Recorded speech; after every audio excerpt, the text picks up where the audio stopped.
land. Apologies. Okay, we're gonna call this meeting to order. We're first gonna do a roll call with our PC group, if we would. Matt, would you start, please? Matt Clark, District 1. Victoria Nelson, District 2. David Merrick, District 3. Howard Queen, District 1. Lance Home, District 2. Gary Bartizano, Landfill Manager.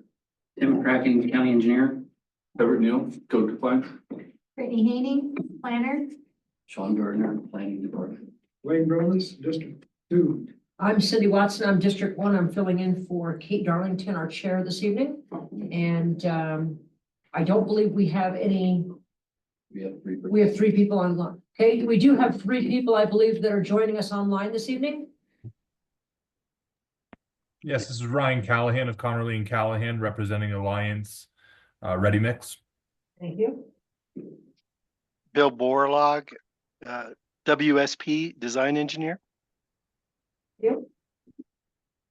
And Skip Hudson, Traffic Engineer. Thank you very much. Appreciate you joining us this evening. So we are going to first start with, we have no meeting notes, if I recall, to approve. Is that correct, Brittany? There's nothing to approve at that point? That is correct. Okay. I think if it's okay with you, Sean, I know we have 2 things on our agenda this evening. We've got the project 25-011, which is the Adobe Butte landfill. And then we also have PLN 21-001, the Miller Alliance Ready Mix. And if you have staff notes you want to start with on the first? Yes. Okay, let's start with that, Sean. So I'm going to turn that over to you if I could. Right, thank you. Go ahead and pull up the slide deck. And if you haven't already, could everybody please make sure they've muted their cell phone so that they don't ring during the meeting? So the first project that we'll address tonight is project 25-011, Adobe Buttes landfill. It's a amendment to the certificate of designation. I can go to the next slide. So just to be clear on what a certificate of designation is a document issued by the local governing body authorizing the use of land for a solid waste disposal site or facility. We'll refer to it as a CD. The CD is issued if it has been determined that the technical standards set out in the regulation are met and after local issues are considered and satisfied. There's 2 conditions basically to approving a certificate of designation: the local regulations and then the state regulation. The certificate of designation for the Adobe Buttes landfill was first issued by Delta County on October 2nd, 1995. The CD encompasses an approximately 540-acre parcel of land, of which approximately 67 acres are currently used and or planned for waste disposal activities. The CD application is being amended as part of the proposed engineering, design, and operations plan, or we'll call it the EDOP. In revision 4 of the EDOP that was prepared by WSP, and we have an engineer representing WSP online with us.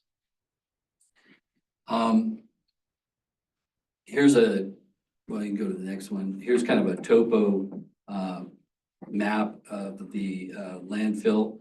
You can see the existing disposal area that's not colored, and then you can see the future expansion area number 4 colored in blue, and then what they call the future South Valley expansion area. That's what we're approving. Like I said, there's 2 basic requirements for approving and amending a certificate of designation. It's a dual approval process.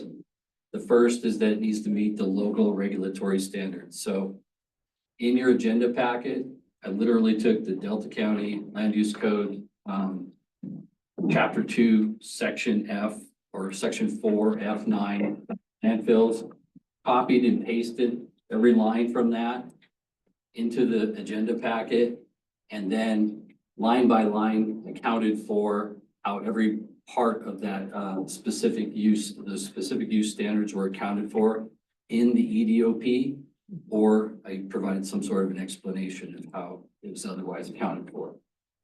So if you read your agenda packet, you'll see that it, the EDOP is, it accounts for the majority of the regulatory requirements and meets the land use code requirements. As part of the review process, we also conducted a neighborhood meeting last Friday. We had 2 neighbors participate. The following is, can you go back one slide? Oh, okay, it must have been in a different order. Go forward a few slides. There you go. The following is a summary of the comments that were provided in that neighborhood meeting. They had to do with county roads. Were not engineered for trash trucks. They want assurances in writing that the retention pond and drainage system will be built to handle the 100-year, 500-year flood potential to reduce the potential impact to their fields. This comes from a neighbor that's right across the Trap Club Road from the landfill. They reported that in 2006, a flood contributed significant silt to their fields. They requested control of noxious weeds. They reported greasewood, sagebrush, and silt filling up the retention pond that needed to be removed. They also cited blowing trash continues to be a problem on the road and on site, and also talked about outdoor lighting that's not hooded that shines into their house. So that was Mrs. Kirkham. She's here. Does that represent your comments? Pretty summary. Okay. And then we had also Jessica and Joe Segrest that are also adjacent property owners to the landfill that also cited, litter on the road, Trap Club Road. So with that, I can kind of defer to Gary Bartsona, who's the landfill manager, to comment on how the county is planning to respond to that. And then that kind of covers basically the first requirement, which is the county's regulatory requirements for the certificate designation. Gary, you just want to talk about how we talked about addressing those? Well, on number 3, we'll control, go ahead. I'll start since the first one's about county roads. The majority of county roads in Delta County, I would say, are not engineered for large trucks. We see that all over the county. It is an issue that we're aware of. And that segment of road, we do pay attention to. It was Trap Club south of Tongue Creek has been overlaid last year. I don't know if there's plans to overlay the next portion. You, Scott? Not this year. So we are aware that the roads aren't engineered for that kind of traffic. So it is something we try to address countywide on roads. So, do you want to take the next couple questions, Gary? I'll take 3, the control of noxious weeds. We are burning and removing everything from the ditches, as your husband seen today. He spotted that. Number 4, we are digging out at the culvert, and we are putting in other retention ponds, which you saw again today. Blowing trash, it's tough at times, depending on the wind we get out there, which we know it is windy. And we do pick up the trash. We have an individual who picks it up down the road daily. You've seen him in the tan pickup. Outdoor lights are going to be hooded and changed as soon as we get them. Let me just do a little bit of rules of engagement so everybody knows when. No, just so you know when you can say something. It kind of makes sense a little bit.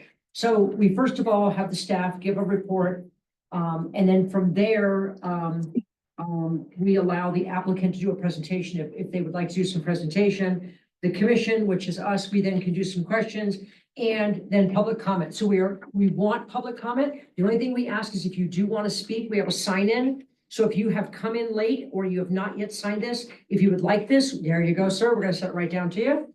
There you go. It's coming right down to you, sir. And then Miss Kirkman, we will then get to you and then you can answer all public. So you didn't go out of line. I was just letting you know. No, you're not, no worries at all. And I didn't mean to go out of order, but just. That's okay. I'm just talking about how we're meeting our regulatory compliance. Perfect. For the county Perfect. portion. Perfect. I will expand on some of the stuff Gary's talking about. We do, currently have contract for bi-yearly, application of pre-emergence and post-emergence for weed control. Wonderful. We are working on getting inmate crews to clean up that section of road more, hopefully on a quarterly basis. Public Works, Scott is here. He's going to be working on getting that going. And Delta County Public Works has ordered the hooded lights that are required. Thank you. Do you want me to share my screen? Well, that's good for now. I guess I would like to pause and just ask a little bit until we kind of carry on, because there's two parts to this. Okay. The second part, state approval, which you guys can speak a little bit about. But before that, does anybody have questions about what was in the staff report with regard to the approval for meeting the land use code standards for landfill? I don't. Okay. Anybody else? Can we go around the room? Is Anybody? there anything in the land use code or even the requirements of the state that address these concerns of the neighbors that maybe aren't being conducted properly, or like the trash pickup? I would think that would be something that somebody would require, that the owner of the landfill be controlling the trash that gets out off the property. Is that, I mean, is that in our land use code? Is that in the state requirements? I'll answer it. So in the EDOP, there is a section on, so we are required by the EDOP to close the landfill if the winds are above 40 miles an hour. Is that- No, it's approximately 20 to 25 continuous. But you typically close it before it gets to that point. Yes, So we do close the landfill if it gets too windy or wet, inclement weather. yes. Any adverse weather, we have to shut down. Snow, rain. And the EDOP does cover, we are required to have a stormwater permit for the landfill. We currently have one. It will be updated with, as part of the requirements from the state.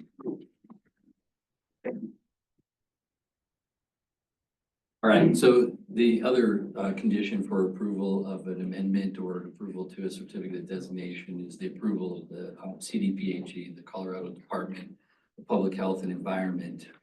And that's kind of a two-step process too. They examine the EDOP, the Environmental Design and Operating Plan. They first review it for completeness, and then they review it for a technical review.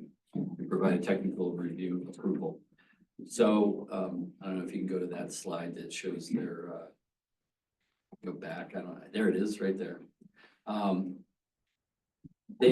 I think if I remember correctly, the landfill was looking at doing the expansion 4 area in 2021, and they did complete a technical review. CDPHE did in 2021, but then the conversation expanded. They talked about opening up the South Valley expansion area. Basically, they can explain reasons why that we went that direction, but the completeness review from CDPHE was conducted and completed in July 12th, 2024. And they're currently, they have revision 5 before CDPHE where they responded to any comments that they made in the submittal. And we're awaiting a technical review completion, and we're hoping for that in the middle of next month. Okay. But that's a condition for approving the amendment to the certificate of designation is that we need this letter from CDPHE, and that's in progress. All right, at that, I can just kind of turn it over to the applicant and to the PC to, engage the applicant and if you have any questions. Sounds great. I do have some 3D models of the proposed landfill and the existing conditions if you're interested in looking at it. I'm going to share my screen, Brittany. Brittany, when you get a minute, check to make sure that people online can hear us clearly. I know sometimes they have trouble hearing. I can hear you. Wonderful, thank you.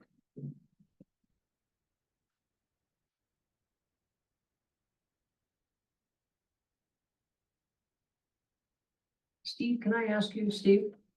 You had signed this. Do you have a specific project that you would like to speak on, sir? I'm a dumb old farmer. I can't hear you.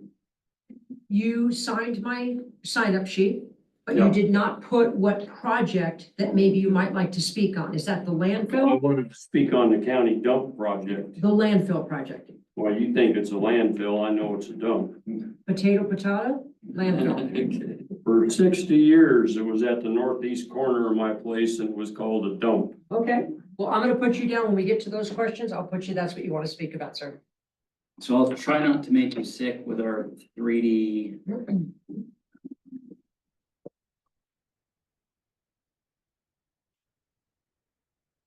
Start with the overview. So this is the landfill overview.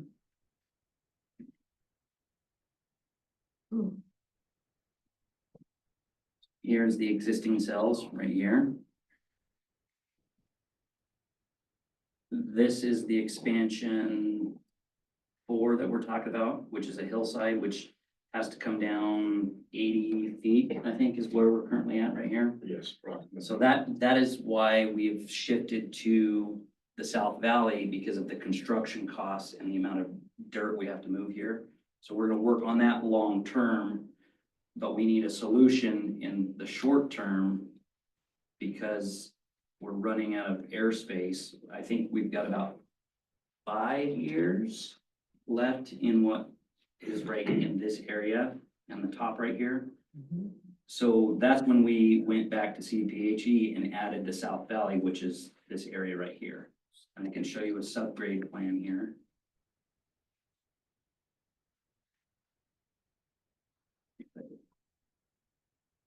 So here's the subgrade. So this is all existing right here.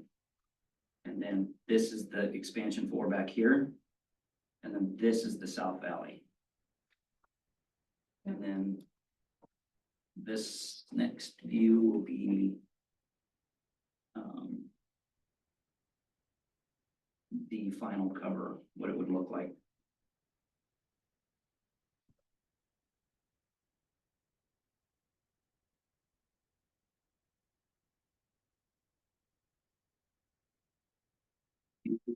Bill is online with he's our consultant with WSP and he can answer questions too. So if you have any questions, Okay.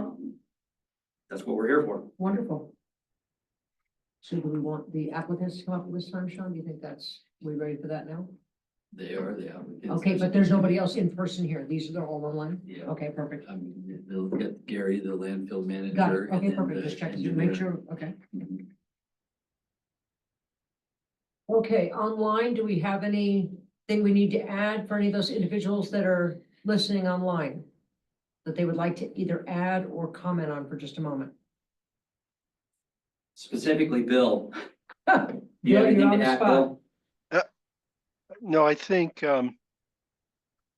you've shown kind of both the expansion areas in there, obviously in the EDOP, that was submitted to CDPHE, all the details, for slope stability, liner systems, stormwater management are all included in the EDOP.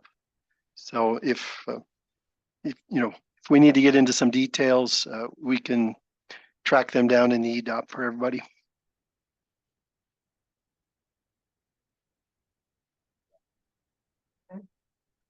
Anybody from the planning commission have any questions at this time? Go ahead. I got a question about, you addressed the roads, the concern about the roads, and you said that you're working on it, or they will be engineered or something to handle So trash truckloads. we, Track Club was overlaid last summer, south of Tongue Creek. The engineering department, Road and Bridge and Public Works, who's Scott's manager of, is here. We inspect our roads every year and put it on a capital improvement project list. And so we're need repair immediately and stuff. So we watch our roads fairly closely and we know which ones, but a lot of roads weren't constructed years ago to handle heavy trucks. I understand that. So where does this road fit into the scheme of upgrades? Is it something you're just monitoring? We or is it- monitored it, we haven't, it's not, the southern portion, we just overlaid last summer. This segment in front, it's not on a schedule to be fixed at this time. In the next 5 years. So there's more important things, roads to be improved than this one? Yes, there are roads that are far worse condition than this one in this district Okay, so this one is really not high on the list of at this time, no. improvements. Anyone else have a question before we open it up to public comment? Is there anything in, I'm trying to find somewhere in our land use code that dictates, I know there are certain projects that we've seen where the infrastructure, including the roads leading to this facility, had to be of a certain equivalent to be approved. There's nothing like that for landfills in the code or CDPHE that requires a certain grade. Not that I'm aware of. The only portion in there that I'm aware of, and Sean can correct me, is the certificate of designation. That pertains specifically to landfill. landfill, but your road standards would probably address this question more directly. I would So suppose. there's nothing specific for roads, specific for landfills. It's just a general standard for roads within the county, any county road. So I guess the answer would be no, there's nothing specific to landfills for roads, road construction. Anyone else? Any comment before we go to public comment? Very good, just a comment. Okay, Lane? I live up on Bull Mesa. Anytime I go to Delta, I take the truck on the road to avoid the traffic on Highway 65.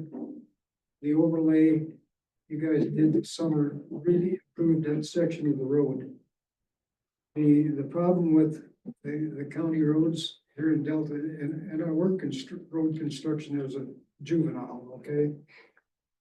There was not sufficient compaction done on when they were building the road, and it's hard to do working with adobe because it's spongy. And in that section of the road that you overlaid, that was like going on a roller coaster before you overlaid it. And it's improved it 100%. The only problem I have with it right now is when I go home at night, they haven't striped it yet. Yes, it is. Yeah, they did. It is done. It is done now? Yes, it Okay, well, I didn't take it They need to today. come into town more. It's quite an improvement, and I commend you for that. That section needed it down. They typically don't stripe in the wintertime, correct, Scott? They don't stripe in the wintertime, right? I think what happened was they didn't have time to stripe it before it got too cold last fall. Okay. Okay. Can you have them turn up the microphones? Because we're back here, we can't hear. Are you having trouble with specific people hearing? Yeah, the gentleman that just got Okay, the big so- hands in front of his face. When that happens, we can sure direct that microphone towards him. He was talking about the overlay and how he felt that Sub-base. Unbelievable. That's what they were talking about. Overlay all we want. No. But if you could just turn it up so we could hear back here. Sure, or we could direct the microphone to him when he's speaking. Thank you. Thanks, Chuck. Any other comments before you go to public comment? Okay, with not hearing any, we have two individuals that have signed up to speak about the landfill. When you come up to the microphone and you sit here at the desk, please be sure to state clearly your name and your address if you could, please. Nancy Kirkman, if you would like to come up first. It is all yours.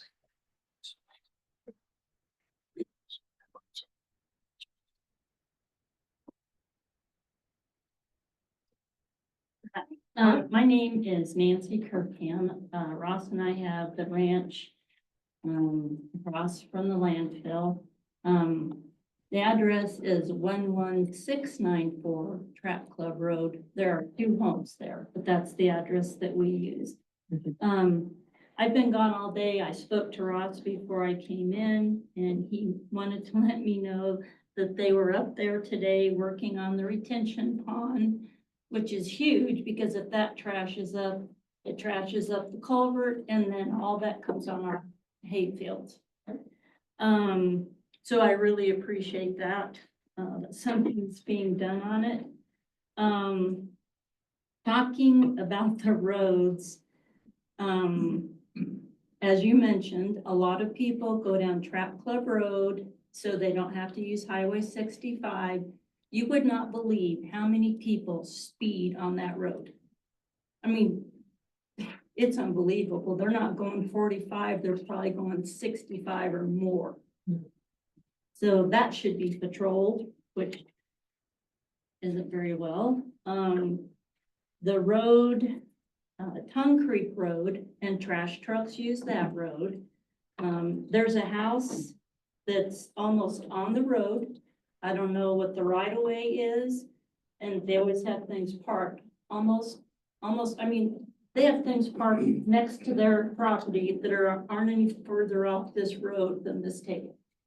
One time, I was going south on Tongue Creek Road, and it wasn't a trash truck. It was a dually pulling a trailer. And if I wouldn't have pulled off as far as I could next to those people's stuff that's out there by the road, he would have hit me. And so I called and complained about it. So they put up a sign that says slow. Oh, that's going to keep people safe. So that's what I wanted to say about the roads. As far as blowing trash, cleaning it every 3 months is not enough. I mean, and like I said in the neighborhood meeting, as far as I'm concerned, the county is pretty lucky that I live south of the landfill because the wind usually comes from the south. And you should everybody here should drive down that road and just north of the landfill. I mean, there's trash everywhere. Plastic sacks up on the hill in those fields. It's not okay. So 3 months is not enough. And I know that you guys do your very best with the fences and shutting down in the wind, and we do appreciate everything. I mean, we really do. The speeding, and like I said, we do need to have an assurance that when this expansion goes through, that whatever needs to be done, we will not get trash and all that silt down on our hayfields. In 2006, you know, they say they had storm water. Well, they didn't even have that canal thing in front of or right next to the road. It washed probably 500 bales of hay up against our hay barn and just covered the whole top of the field with silt. You know, we should not have to carry the burden for the county, which we have. And I really appreciate the thing on the lights, which I asked everybody at that last meeting to drive down Trap Club Road at night. You can even pull off by our gate and look up there and see how bright those lights are. It's like looking at a parking lot. And even in the land use codes, your lights have to be shielded. So my question is, will those still shine towards our property? Not the way we're planning on shielding. Okay, great. And like I said, you know, we appreciate everything that you do, but they bought the ranch probably 10 or 11 years before the landfill came in there. And if that would have been there then, we never would have bought that property.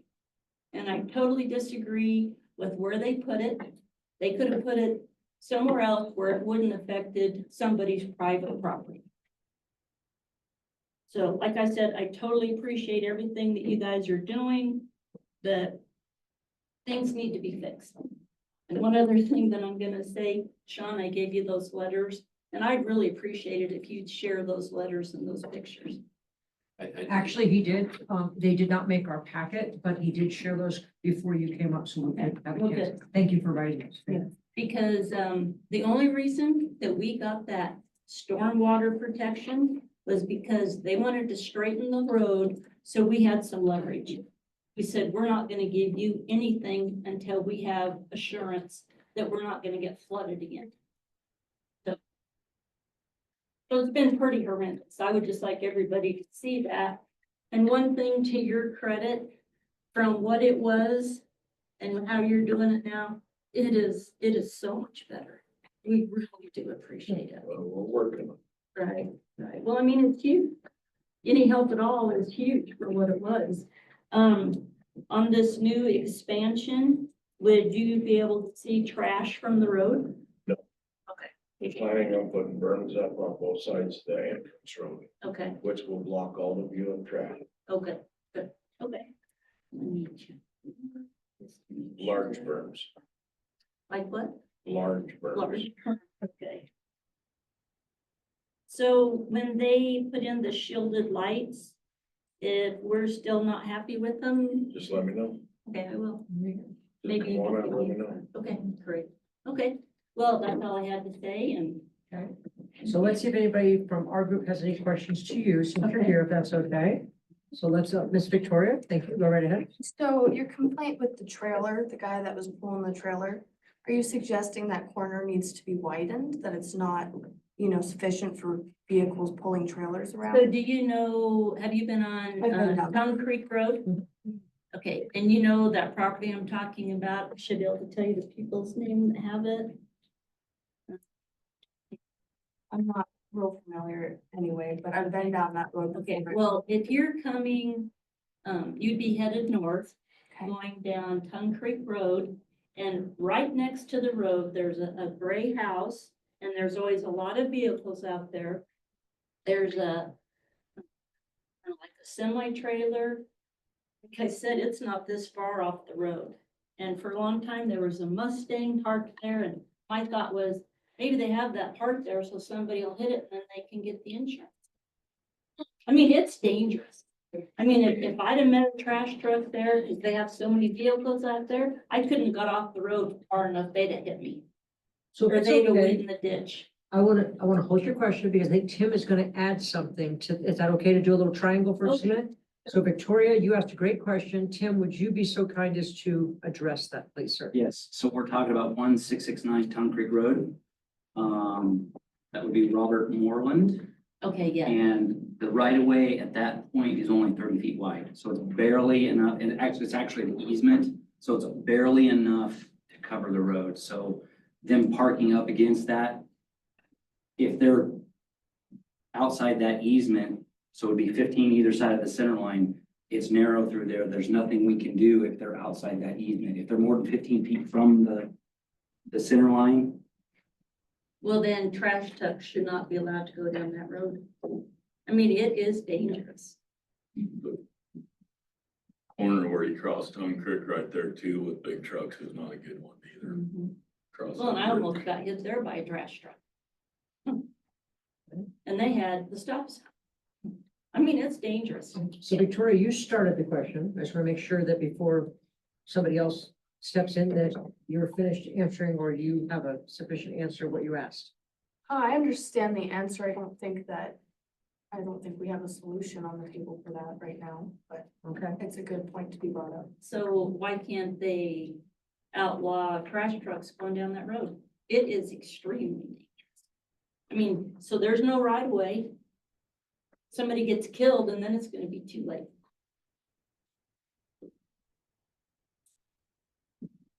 We have to use North Road to service the dump, right? or truck club. We'll try them. So a lot, I think, I don't know this for sure, but I think the majority of trucks using that is coming from Orchard City. Paonia, Hotchkiss, Yeah. Crawford, Mhm. yeah. I don't care where they're coming Yeah, from. so they're coming up the highway and turning and going down, Fairview. Right, I think it is, Fairview and and then then up, turning on Tongue Creek up Road. Tongue Creek. And they should at least be going up on North Road. So we as a county can't regulate who uses the public road. It's a public road for everybody to use. Okay. Weight restriction. But weight restrictions are Right. correct.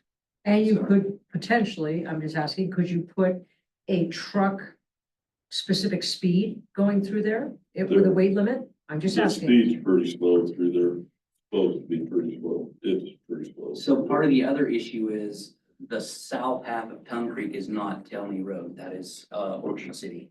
Wow. But right there in front of Morelands, whose road is That that? is county. That is. At that point. So my other question is, somebody gets hit and either gets injured or killed there, who's ever responsible for that? Your car insurance. Well, Everett Neal was a state patrol, he could probably answer that question best. I can probably give you the general law enforcement side of it, is people are responsible for their own driving actions. People are required to maintain control of the vehicle at all times. They're required to maintain their lane at all times. If the person cannot maintain their lane, then they slow down. However, in the event of a vehicle impact, someone is at fault. And it's normally not the road. It's people who wander out of their lane, don't pay attention. In order for them to cause an impact, they have to get out of that lane. And the fault of the crash is on the driver who gets out of that lane. And there are not barely 2 lanes going down that road. But I there mean, are if 2 the- lanes. I'm not sure they're illegal 2 lanes. Is there a specific measurement for a legal county road? Mhm. Yes. Well, then they need to check that. And I'd like to know their response. You know, we ride a lot and we go across the road, go up the hill, and I walk. And I mean, I have my little dog and I make her stay until I really look both ways, because somebody can come around that corner and going 65 miles or more, they're on you just like that. You know, and like I apologized to Sean last time, we get pretty emotional about this, but you know what? That's our home. And, you know, we have been severely impacted. You can't tell me that hasn't affected our property value. Right across from the landfill, that's a great selling point. But right now it's a visual to you. Right now you can see it. Well, of So- course we so- can see it. But it appears that they're gonna put in, so I'm gonna use the word aggressive berms or a pretty high berm. I think that's gonna help to start with. They're gonna put the down lighting or some type of a lighting. And again, it sounds like they're gonna work with you based on approval to make sure that's gonna be sufficient. The trash pickup, how often? You alluded to it every 3 months, but I think you gentlemen also mentioned on a more regular basis than every 3 months. What's the between? We have an individual that picks up trash quite often. He's kind of adopted the area. Okay, I believe you met him. Right, Ross. He picks up there. You'll see him anywhere from once, twice a week. Maybe he might not stop in that area, but he is out there. okay. We go down the roads and we pick up anything that falls off people's vehicles if we see it or somebody tells us about it. But continuously you will pick up trash. And then Scott is working, he's here, and he can attest to this. We are gonna work on getting inmate crews to clean up more often. Okay. We're suggesting quarterly. That is something we have to pay for. We have to pay for the inmate crew, correct, Scott? Yes. So we are working on a solution for that. We're looking at quarterly. What And we about get- enforcement of not only speed on that road, but enforcement of people properly covering trash? You get billed extra for it at the landfill if it's not secured and covered. We But do. what comes off of that vehicle before you hit the landfill is what I'm saying. If it's not covered or tied down when it gets to the landfill, Uh-huh, they give you a nice surcharge. they do, okay. And speed is an issue for, sheriff's department. Right, I didn't know who Yeah. enforced that area. I figured it was probably county sheriff. But we also get all the community service individuals, and right now I'm getting plenty of them. Okay, But you can't put them out on the highways where it's dangerous. I have to keep them contained within the fences of the landfill. okay. What revenue would you say the county gets per year from those surcharges for not properly being? We haven't monitored it. We've only been doing it for about a year. At this point, we got most of the people starting to cover. We have individuals stop in front of her place, put their charge on. Yep. We see them. Sure. They come in, we charge them. So, we're doing what we can do. Okay. but you are working with the public. You gotta be careful of that. So the man that volunteers, does he get any kind of, or he just does it out of the goodness I've tried of to his hire heart? him. Really? I've tried. He's just doing it out of the goodness of his heart. Yeah. I provide plans for him and stuff like So that. Nancy, when you see him, bake him a pie. So with more findings about littering on Gum Trap Road help? And maybe patrol it a little more? Right, some citations. Patrolling is probably your only option. I can add to that. So basically, when they're on the road, that's the job of the sheriff's department and law enforcement. They also have the ability to write citations for unsecured loads. So that is a statute that you can write as a patrolman or as a deputy. The patrolling, as you mentioned, can also enforce that as well. I mean, and they're welcome to pull off, but we have a pretty big driveway. I mean, the income that Delta County could get from speeding tickets would be a lot. Okay. So, So I feel that your questions have been addressed with what's happening at your place today I and think some. so, yes, just let me. We want to check make sure, that yeah, out. take a look through your stuff. Okay. And like I said, I appreciate all the improvements. And I just hope that people understand how that's impacted our life. I mean, we put 38 years into that place and we work hard. You know, we didn't pay other people to do it. You know, we've gone without because we put it back into that. So, thank you. Thank you for taking your time this evening and sharing with us. We greatly appreciate it. Oh, sorry. That's all right. Probably forever, Andy, ma'am. Does the sheriff's office here take requests from the public for extra patrol? Yes. Okay. Have you called the sheriff's office? to ask- We also came to another meeting. I think the last time we got in trouble because we picked up a bunch of trash and I have pictures of it.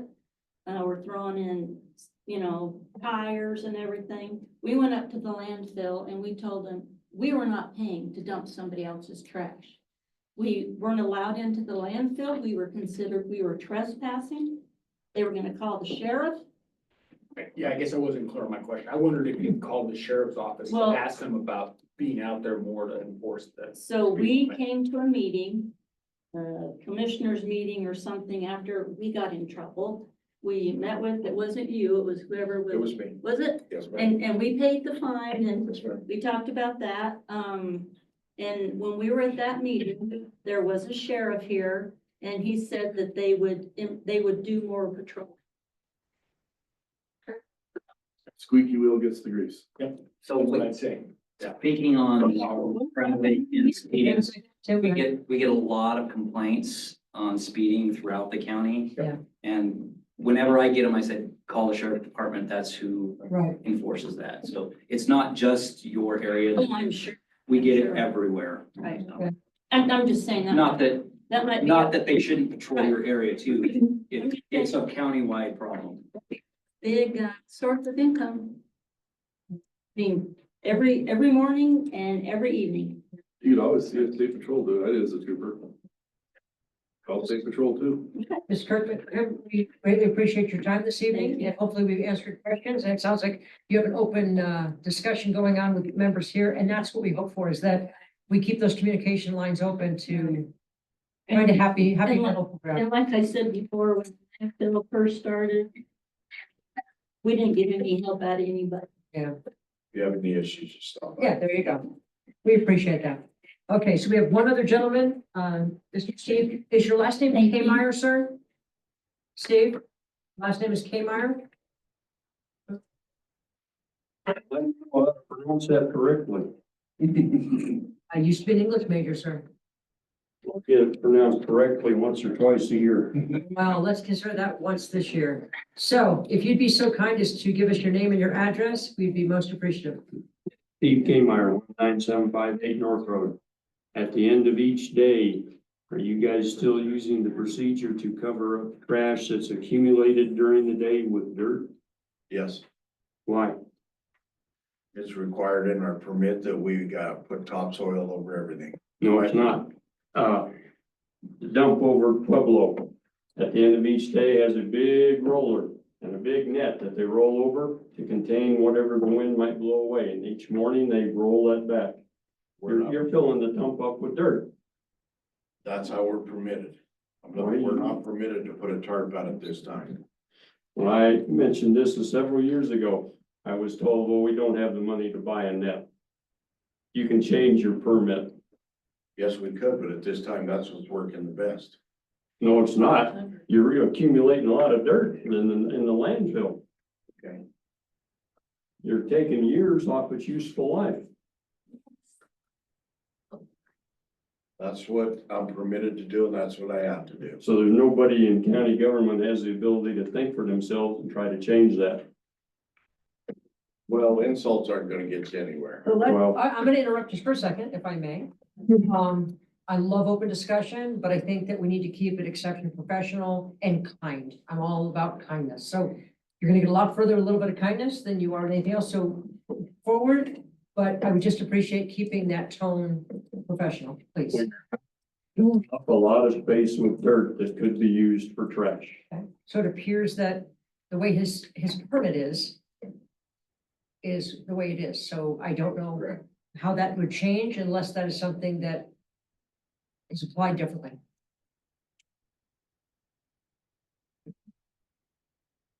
Thank you.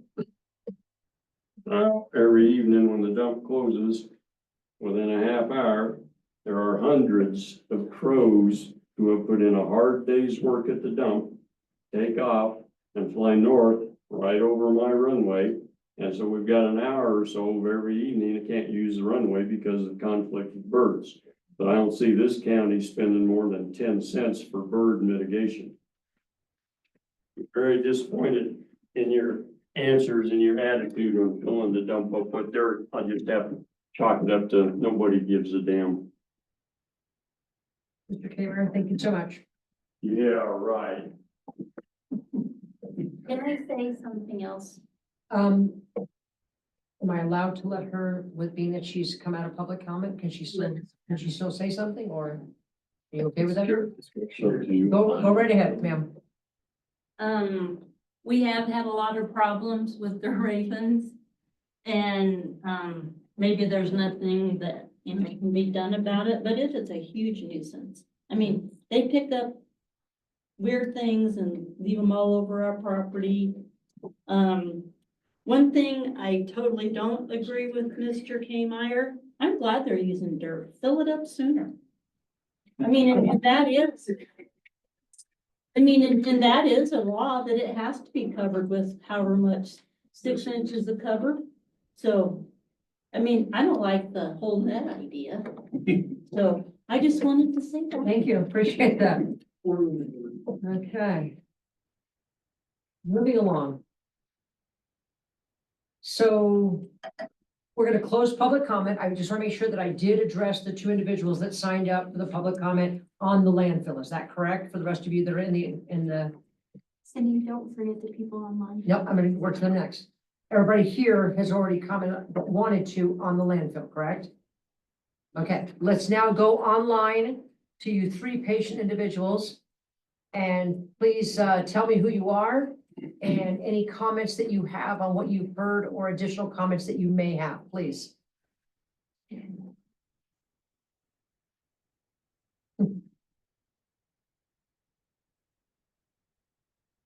Anyone online have a comment?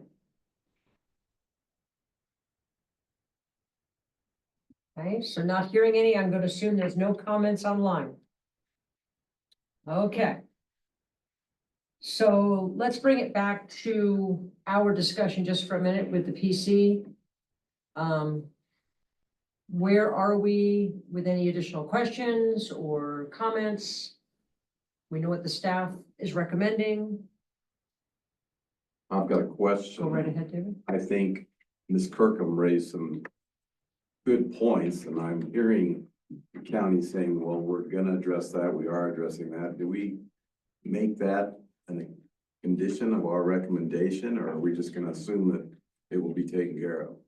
For example, the flood protection, the stormwater protection, all these things that she addressed, and I'm hearing positive responses that we will take care of that. Do we need to include that? I think they were addressed on one of the slides, Brittany, that we first had come up, because I know that these two gentlemen had addressed, there we go, you just went back to it. I think, David, that's what you were Yeah, commenting on, sir? so that's the input as part of our process. If we do recommend approval, do we add those as conditions on, in this procedure? Can I ask a question that Sure. might kind of tie into this? Okay. What does the CDPHE ask of the landfill in regards to like maintaining or evaluating your stormwater management protection systems? We have to have a stormwater permit for the landfill, an ongoing one. So if we have a storm event, we have to test the water to make sure there's not contaminants in it. There are sediment ponds along the north side of the access road that goes up to the current filling place. There are ponds. The drainage will be the plan has, sorry, for the South Valley, that upper drainage has been addressed by the consultant. So we are doing stormwater prevention on site, and it will continue with the expansion. So I know like one of the sediment ponds is silted up and it had just been excavated. Yeah. How long had it been silted up for? Like how long is that inspected to see if it needs to be re-excavated? So we have to inspect quarterly. Yeah, quarterly, but they are dug out yearly. At a minimum, unless we get heavy rains, whatever they fill up, then we have to wait for them to drain out before we can get in them and clean them. Or the equipment just sinks in. So Sean, being that these, summary of the input, do we need to,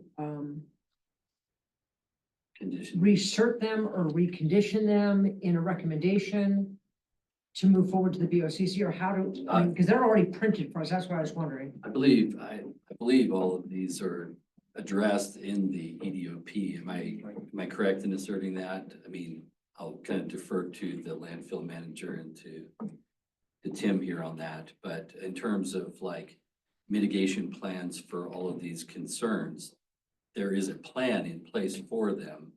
It's just whether or not they're being executed consistently. Is that correct? The flood issue is part of the stormwater, right, that will have to be updated.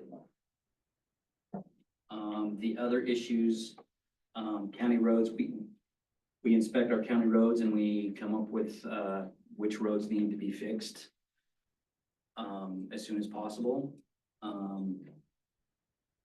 Noxious weeds, we have a contract for that.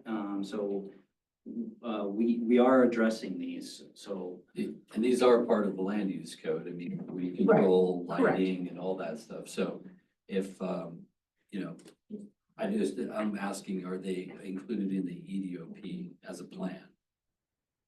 I believe the stormwater for sure. Yes. I'm not 100% sure on noxious weed. But the retention pond cleanup, that's part of the stormwater. Blowing trash, is addressed as in when we have to close because of wind.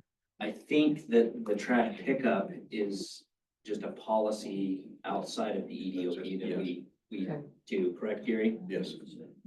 And the staff's position So was that, let's go to that for a minute. if you want to condition that, if you want to recommend that the BOCC have those conditions for the landfill to, you know, comply with the land use codes, standards for So there's your lighting question, David. and for, weed control, and certainly, recommend that. So at this point, we could have someone do a recommendation with David and Todd, what you were kind of, you know, talking about, to make sure that these are recommended to the BOCC moving forward. What's being requested to be, recommended to the BOCC is the approval for the certificate of designation. Correct. Right, so that's. So that's really what we're going for tonight, is the designation. I mean, entailed in that is not necessarily the lighting and the Correct. weed control. Correct. So don't mix one with the other. This is just about the Yeah, I know. designation That's what I was tonight. We don't unsure of wanna, there. that's correct. So knowing that it's just the designation to all the PC members, do we feel that we can move forward with a vote on this? Am I getting some nods across the room? Matt, you think so, Lane? Okay, so let's go through. Let's start with you, Matt, if I might, to my left. To be able to approve this, this, There's two motions that are asking for. right, us to one is the Find that the project 25-011 meets, complies with the land use code, which this is where you could, condition that, the lighting and the weed control, because there is already accounted for in the EDOP, the storm water management. And then two, to conditionally approve project 25-011, to amend the certificate of designation to permit lateral expansions, referred to as expansion 4 and South Valley expansion, subject to receiving an approval from CDPHE technical review. So that's what's being. so the first one we would need to approve is, first of all, that it complies. That's what you're wanting to do first, okay? So go ahead, Victoria. Sorry. I was just gonna say that, I do like the idea of putting conditional, conditions on approval, Okay, that they are following, some of these complaints and that they do follow through with a sufficient, stormwater pond. Not just, apparently what they have right now, it doesn't sound like has had any problems since 2006. But if they're gonna expand, that'll be a lot more silt that's being moved and could potentially wash with the rains. Some conditions of approval there, I think we should have. You have to have a new stormwater plan to move ahead with the expansion. Cover, take care of, who's doing your stormwater plan?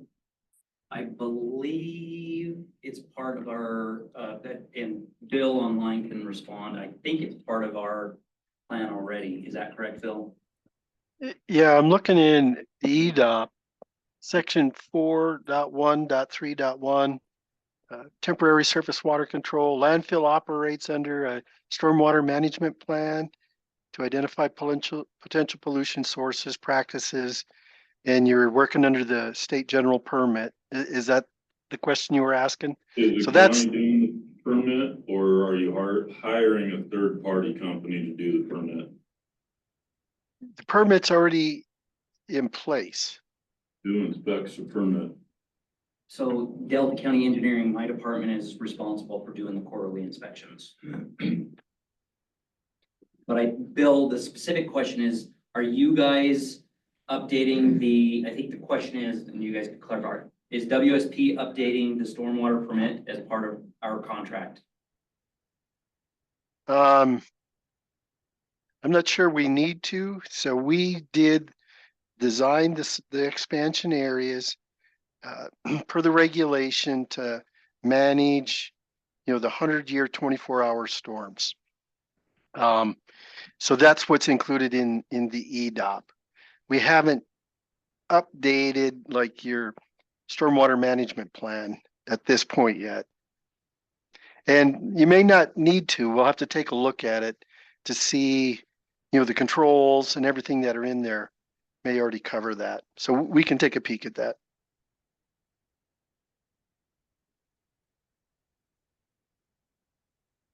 first thing we're gonna be looking for is a motion that this complies, the 25-011. Would somebody like to put through a motion on that part, please?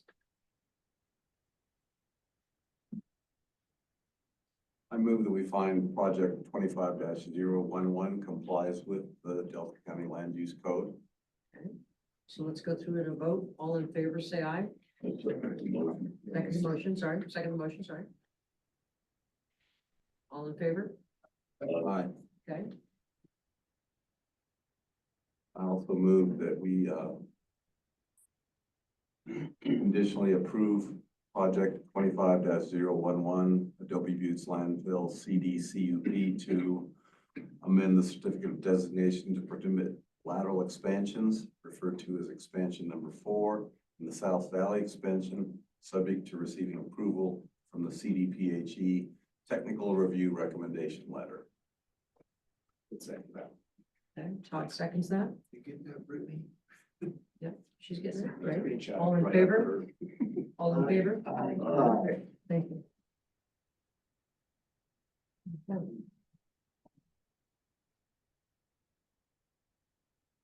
Anything else on that one? That's it. Okay, so we're gonna move on to our next item on the agenda this evening, which is PLN 21-001 Miller Alliance Ready Mix. And we're gonna have a staff report on that first, please. Alliance Ready Mix, they're seeking an amendment to their conditional use permit. Approximately a 40-acre parcel, about 2.5 miles east of the city of Delta, as you can see on this slide. Go to the next slide. They're on F Road.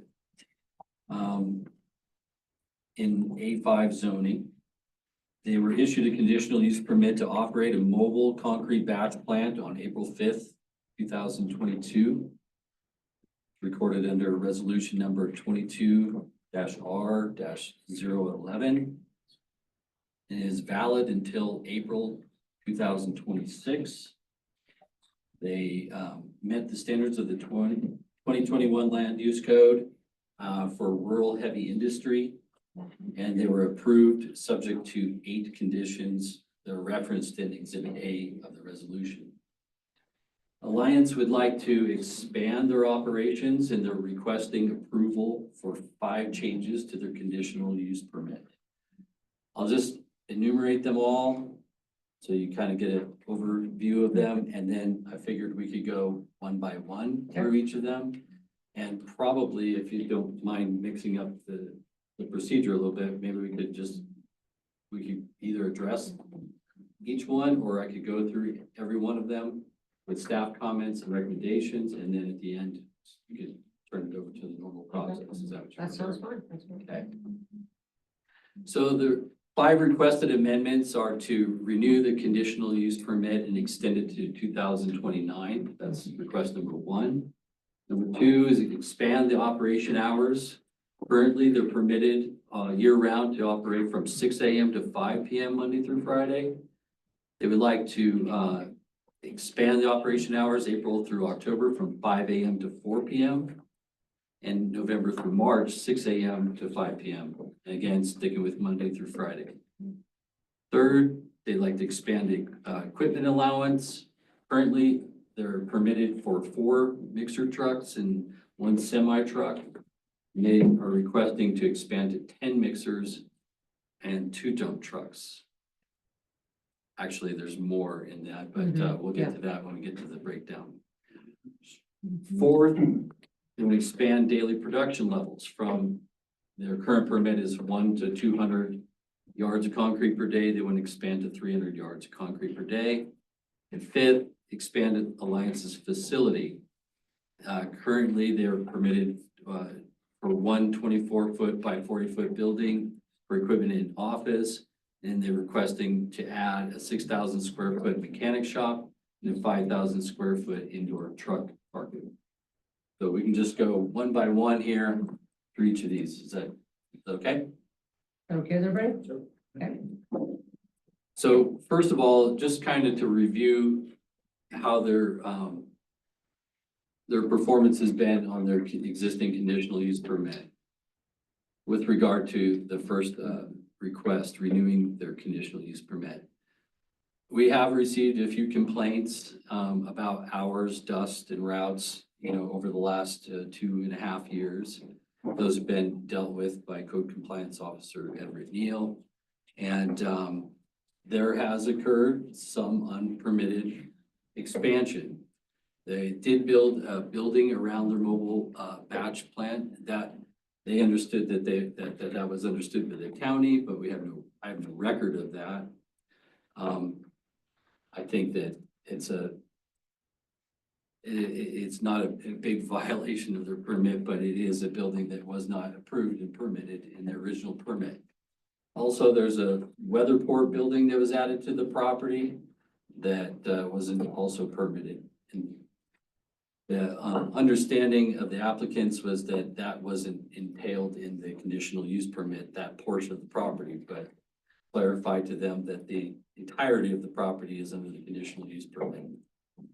And there were additions to their fleet of mixers as well during this time, which became evident when we looked through their level 3 traffic study. It started with a baseline of 7 mixers. Well, they were permitted for 4, so evidently there have been more added between the time of permitting to now. These are just comments to just understand, you know, how things have gone on the conditional use permit from the time it was issued to now. Good.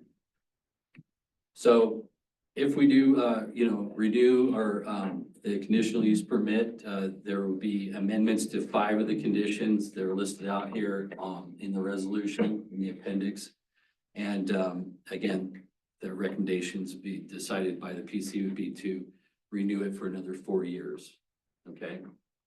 So those would be the motions you'd have to make and decide on to recommend or not recommend to the BOCC.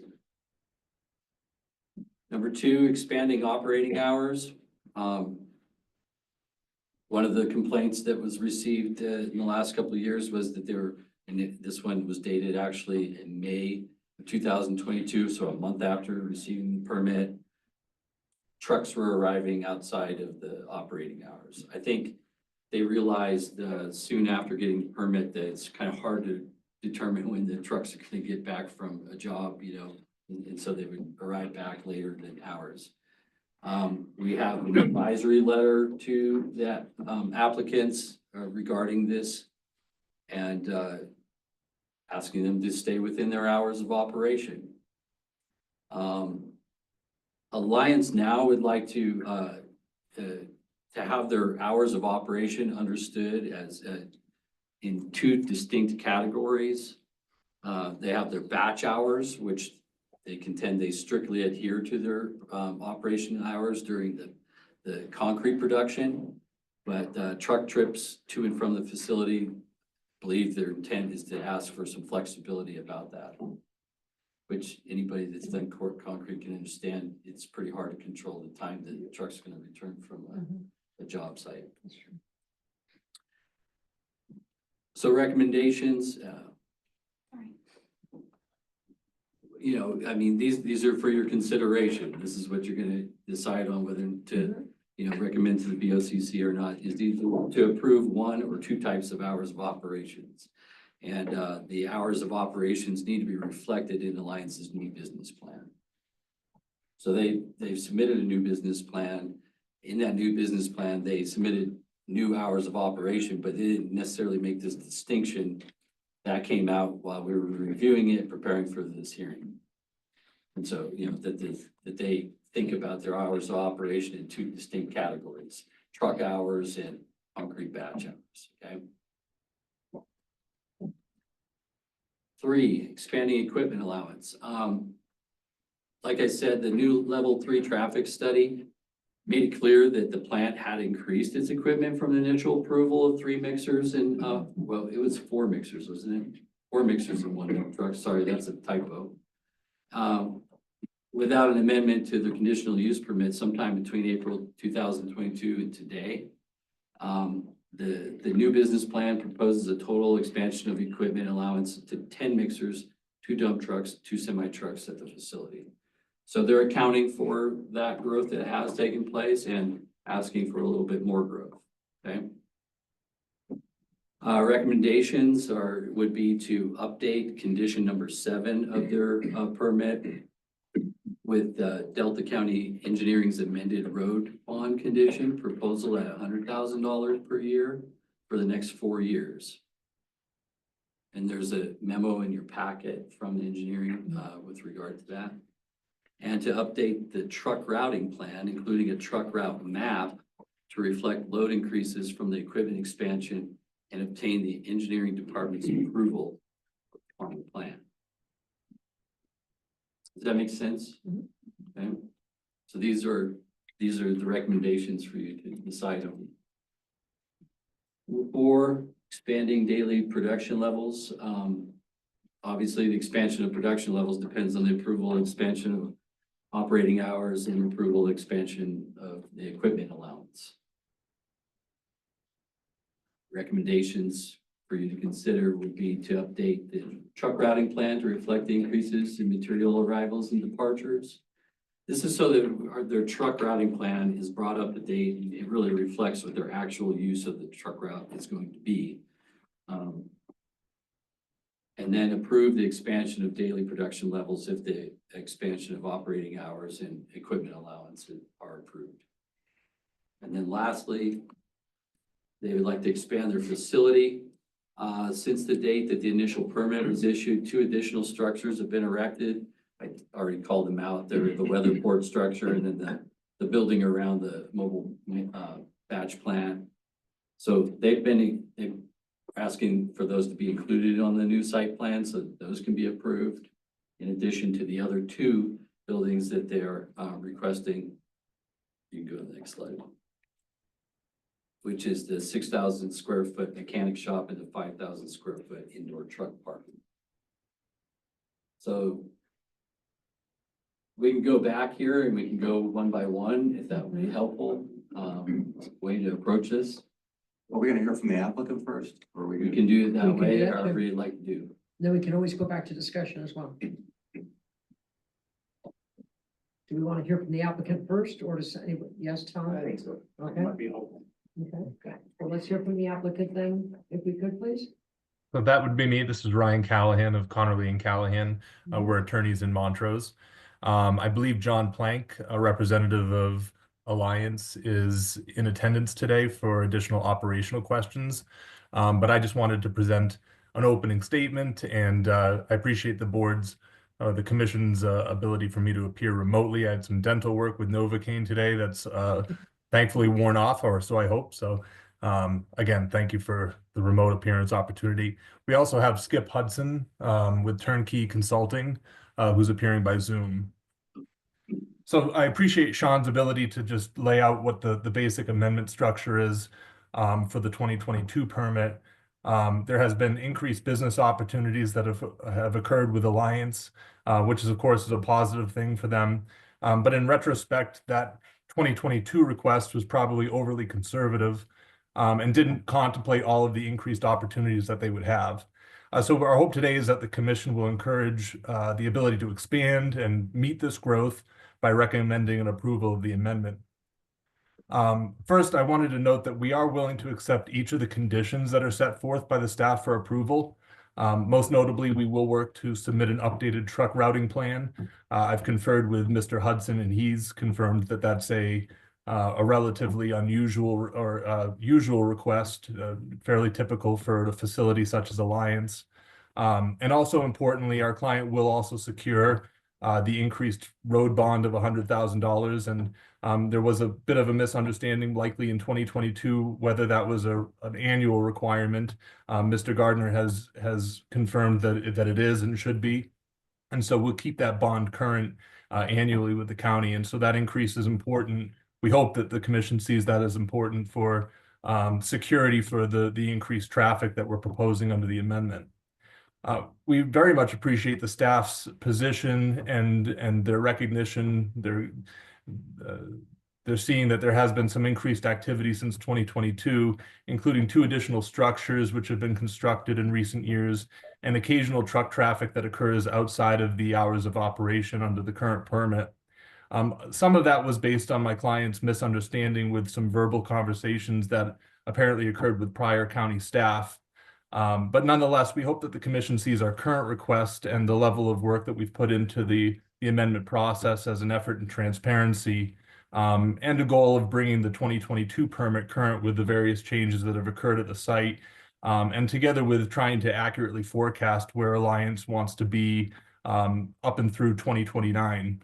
And they're quite excited about how that growth has occurred thus far. we're amenable to amending the business plan as a condition of approval. Mr. Gardner touched upon this, but notably we'll seek a bifurcation of the types of hours that are permitted and considered operational. And that's just to account for the differences in batching hours, which we have strictly adhered to, versus some of the uncertainties that occur with the trucks returning to the facility.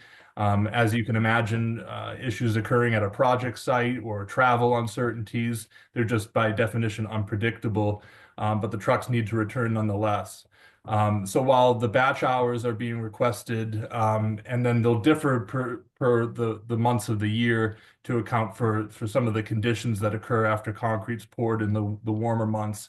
But the actual hours of the batching isn't set to expand altogether. It's just we're starting an hour earlier during the warmer months, but the same amount of time is being requested over the course of the batching. The difference really just comes down to accounting for and wanting to be transparent and have the renewed permit cover what happens with the truck returns. And so our proposal, which we'll amend as a condition of approval in our business plan, is to set a hard deadline for return of those trucks to 7:30, Monday through Friday. And over the top of that, if there's even additional uncertainty, Alliance will come up with a contingency plan for where to store those vehicles if they don't get back even by that expanded deadline. And then staying on the topic of trucks at the facility, we appreciate the staff noting that the amended level 3 traffic study used a base number that was an increase from the permitted equipment levels, which then indicated an increase in the trips on the day of the study that Mr. Hudson conducted, who's again kind enough to join us today. So I'd just like to briefly turn it over to him to address why he believes the increase in the truck totals and those resultant travel increases are within acceptable levels per his study. If you could, Mr. Hudson. Thank you. Can everybody hear me? Yes. Great. You never know a Zoom, so it's better to confirm. I'd like to just point out a few things in the traffic study. I don't know if I can share my screen on this, but let me give it a shot.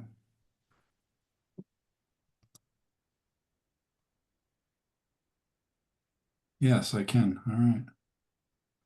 So this is the traffic study.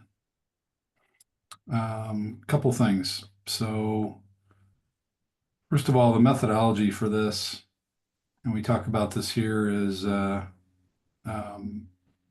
we didn't do a traffic study methodology for the project, but I did talk with the Delta County engineer about, things like what intersections should we look at, and we looked at the project access point. And let me blow this up a little bit. There we go. We looked at 3 intersections, the project access point to F Road. All the intersections are on F Road. And then we looked at 1900 Road and 1825 Road. That's where traffic splits off of F Road, 1825 Road to go north up to 1800 Road and then to Highway 92, and then 1900 Road south, which transitions into D Road and connects with Highway 50. We did look at a 20-year condition here. That's outside the limits of what's being requested now, but with traffic studies, we always look at the 20-year condition. So these are the current trip characteristics. And what's been referred to here is this bullet right here that talks about a disclosure that, 7 concrete mixing trucks, 1 dump truck, and 2 tractor trailers. I spent a lot of time working with the applicant to confirm what exactly was happening now and what was going to happen in the future and what their additional traffic would be. This is the hardest part of my job when working with a project like this, that it's not a subdivision that has standard amount of trips in and out. It's totally unique to the business. And my job is to take the operational plan and convert that into traffic speak. And one of those things is converting trips that happen throughout the day into the peak hours. And the traffic study looks at the AM peak and the PM peak. But as we did that coordination back and forth, there was a desire to get it right, be transparent, and say this is what it is.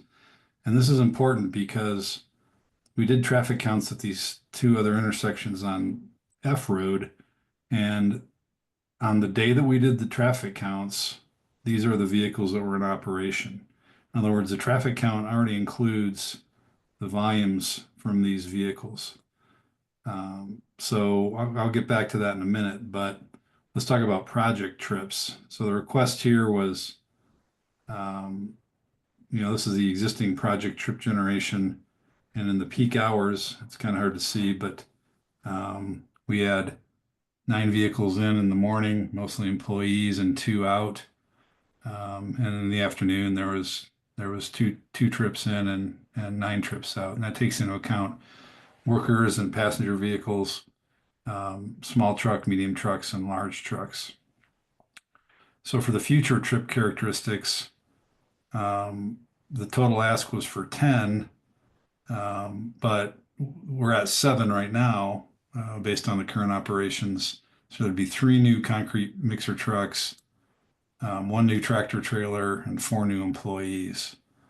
And that set of travelers would produce these trips here, 4 in the morning, 1 out, 1 in the afternoon, and 4 out. So that would be, that's considered the project, the new additional traffic, meaning the difference between what was happening when I did the traffic counts and what the proposal is. So this is really low project trip generation in the peak hours. The traffic happens throughout the day. So both the existing operations, it's all less than 10 trips in or out. And in the future, it's all less than 5. So while there are large vehicles and heavy vehicles, there's just not a whole lot of them in the peak hours that we analyzed. Some information on distribution here, which we won't get into. So this is the existing traffic counts, and we counted on December 17th, 2024. And this is the intersection of F Road and 1900 Road. So the project is over here on F Road to the east. And I'll blow this up a little more so you can see it.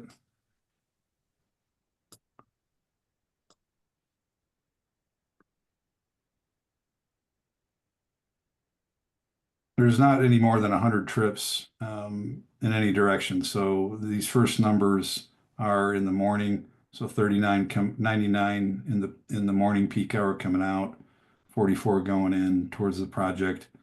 And then these other numbers are the afternoon peak hour. So if you look at the intersections at the volumes at this whole intersection, they're just really low traffic volumes. The only thing that got over 100 was this 113. So we've got a combination of a project that doesn't generate much traffic using a road system that doesn't have much traffic on it. Same thing at F Road and 1825 Road. We're creeping over 100 in a few places, but 100 is just an arbitrary threshold. I'd be concerned as a traffic engineer if we're in the 500, 600, 700 trips an hour, vehicles an hour making these movements. That's when you start running into some congestion issues. So we don't need to get into any more of this. I looked at turn lane warrants, and these were done per Mesa County standards, which the Delta County doesn't have any standards. So the county engineer relies on Mesa County standards, which are actually pretty good as a reference point. There was no recommendations for turn lanes, and I'm going to stop my share. There was no recommendations for turn lanes at the project access point or the other 2 intersections that were studied. So overall, from a traffic perspective, the amount of proposed vehicles on the low volume of existing traffic and even future background traffic over the course of 20 years wouldn't present any operational or safety issues. Thanks, Skip. And so just to conclude, Mr. Gardner's kind of put this holistically, and I think that's the right way to view the amendment, is to say that one thing is kind of conditioned on the other.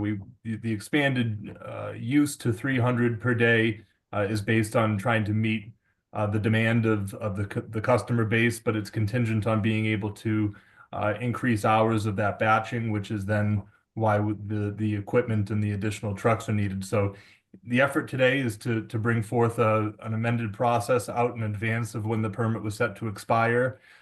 We figured it was a good idea to ask for the 4 years as an additional expansion at this point, rather than find ourselves back here in less than a year or around a year from now. And so we hope the commission looks favorably upon the amended process for us to try to bring the facility up to speed to where it's come from 2022 and where we hope to be in 2029.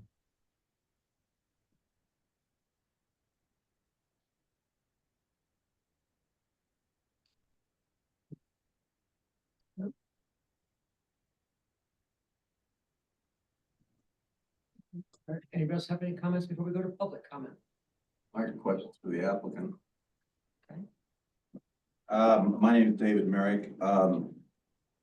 My first question has to do with the hours of operation. I don't know if I'm talking, who I'm talking to here, but So you have John Plank in the room, who could speak operationally. Of course, I'm an attorney that tried to navigate the land use code portion of the application and the amendment, but perhaps I can speak to certain questions you have as well. my first question, there was complaints. I mean, right from the get-go, there were complaints about trucks operating outside of the permitted hours, and a letter was sent. Did the applicant make any attempts to comply with that, or did you just continue to operate outside the hours? So I saw the complaint that happened, like you said, fairly soon after the permit was issued. I think that the compliance officer did find that there were an agreement to bring that within compliance.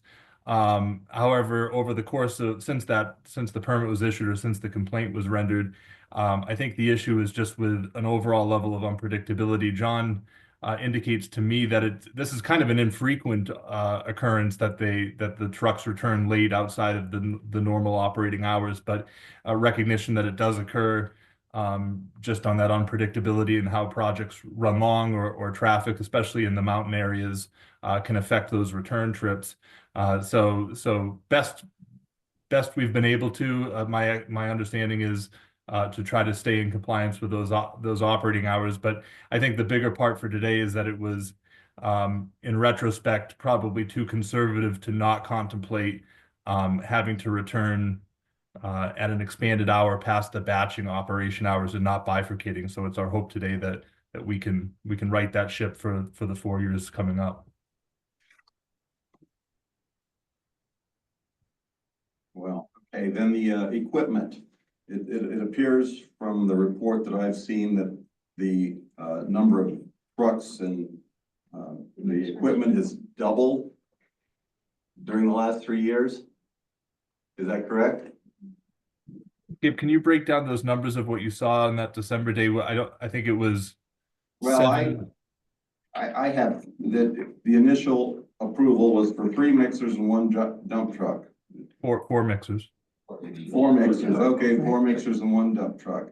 And based upon the traffic study that you've prepared or you've had prepared, you're up to 7 trucks, 1 dump truck, 2 tractor trailers. My question is, when did this equipment expand? John, if you can read on that. Basically what happened, we started out. John, if you would like to speak on that, would you be so kind as to come up, state your name and your address, and then, thank you, sir.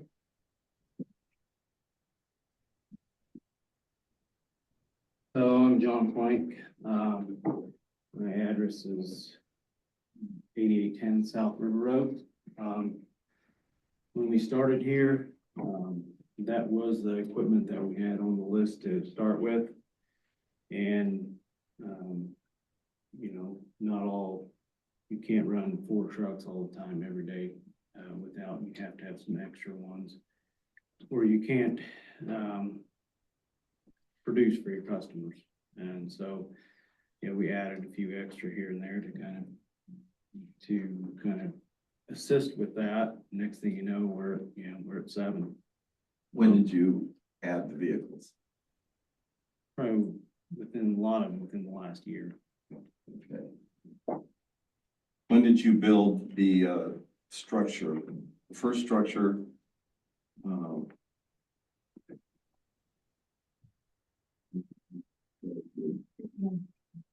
When did you build the first structure out there?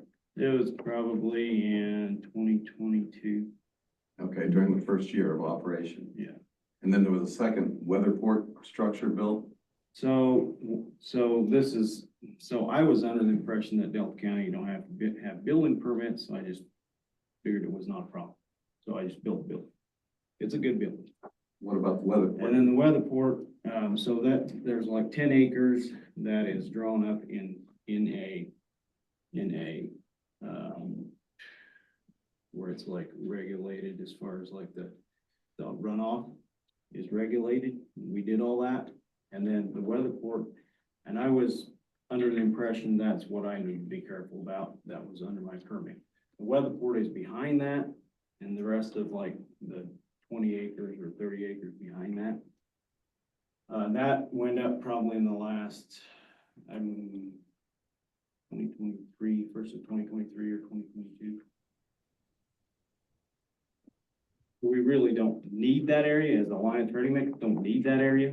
So that's why, the other party just built that and they're using it for storage. Who's the other party? That's the landowner. Oh. And there's a note here about production levels. Current plan allowed for 100 to 200 yards of concrete per day. And what is your production now? A lot of times it's right around 100 to 150.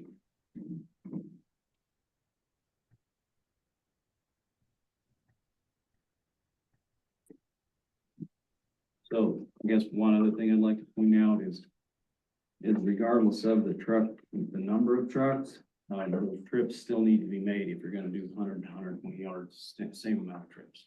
Doesn't, if it's four trucks, it's still the same amount of trips going in.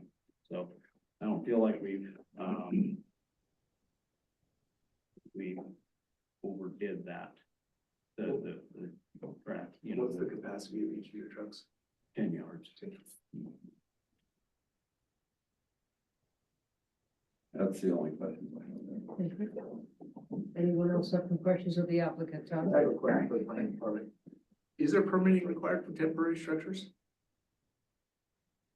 Temporary structures. I would consider a weatherboard a temporary structure. I mean, that's kind of viewed as a knock on this. I feel like it's like, I didn't think there was any permitting for temporary structure. I didn't think to consider it as temporary structure. It's just a big structure that's out there that wasn't on the conditional use permit. I noted it for observation. So Mason Is it- County considers a weatherport building a temporary structure unless it's mounted on a concrete foundation. Is yours mounted on a concrete foundation or is it just stick to the ground? Yeah. It does get windy out there. Right, no, Good differentiation. but weatherport buildings, they can be taken down, moved. Right. Okay. If you build a stick or steel building to take it down and move it, it's a job. Weatherport building, pull the tarp off of it, pull it apart, throw it on a couple gooseneck trailers and move it. So there's, I would call There's a it, difference between foundation and a slab as well. You can have a What? slab inside there, not on a foundation. anyways. So I guess my question is that you had an agreement with the county of how what you do, whether it was how many mixers you had, hours of operation, et cetera. At any time, knowing that you kind of varied out of these things, did you at any time think that maybe it was worth a phone call or a visit to the county to ask, or?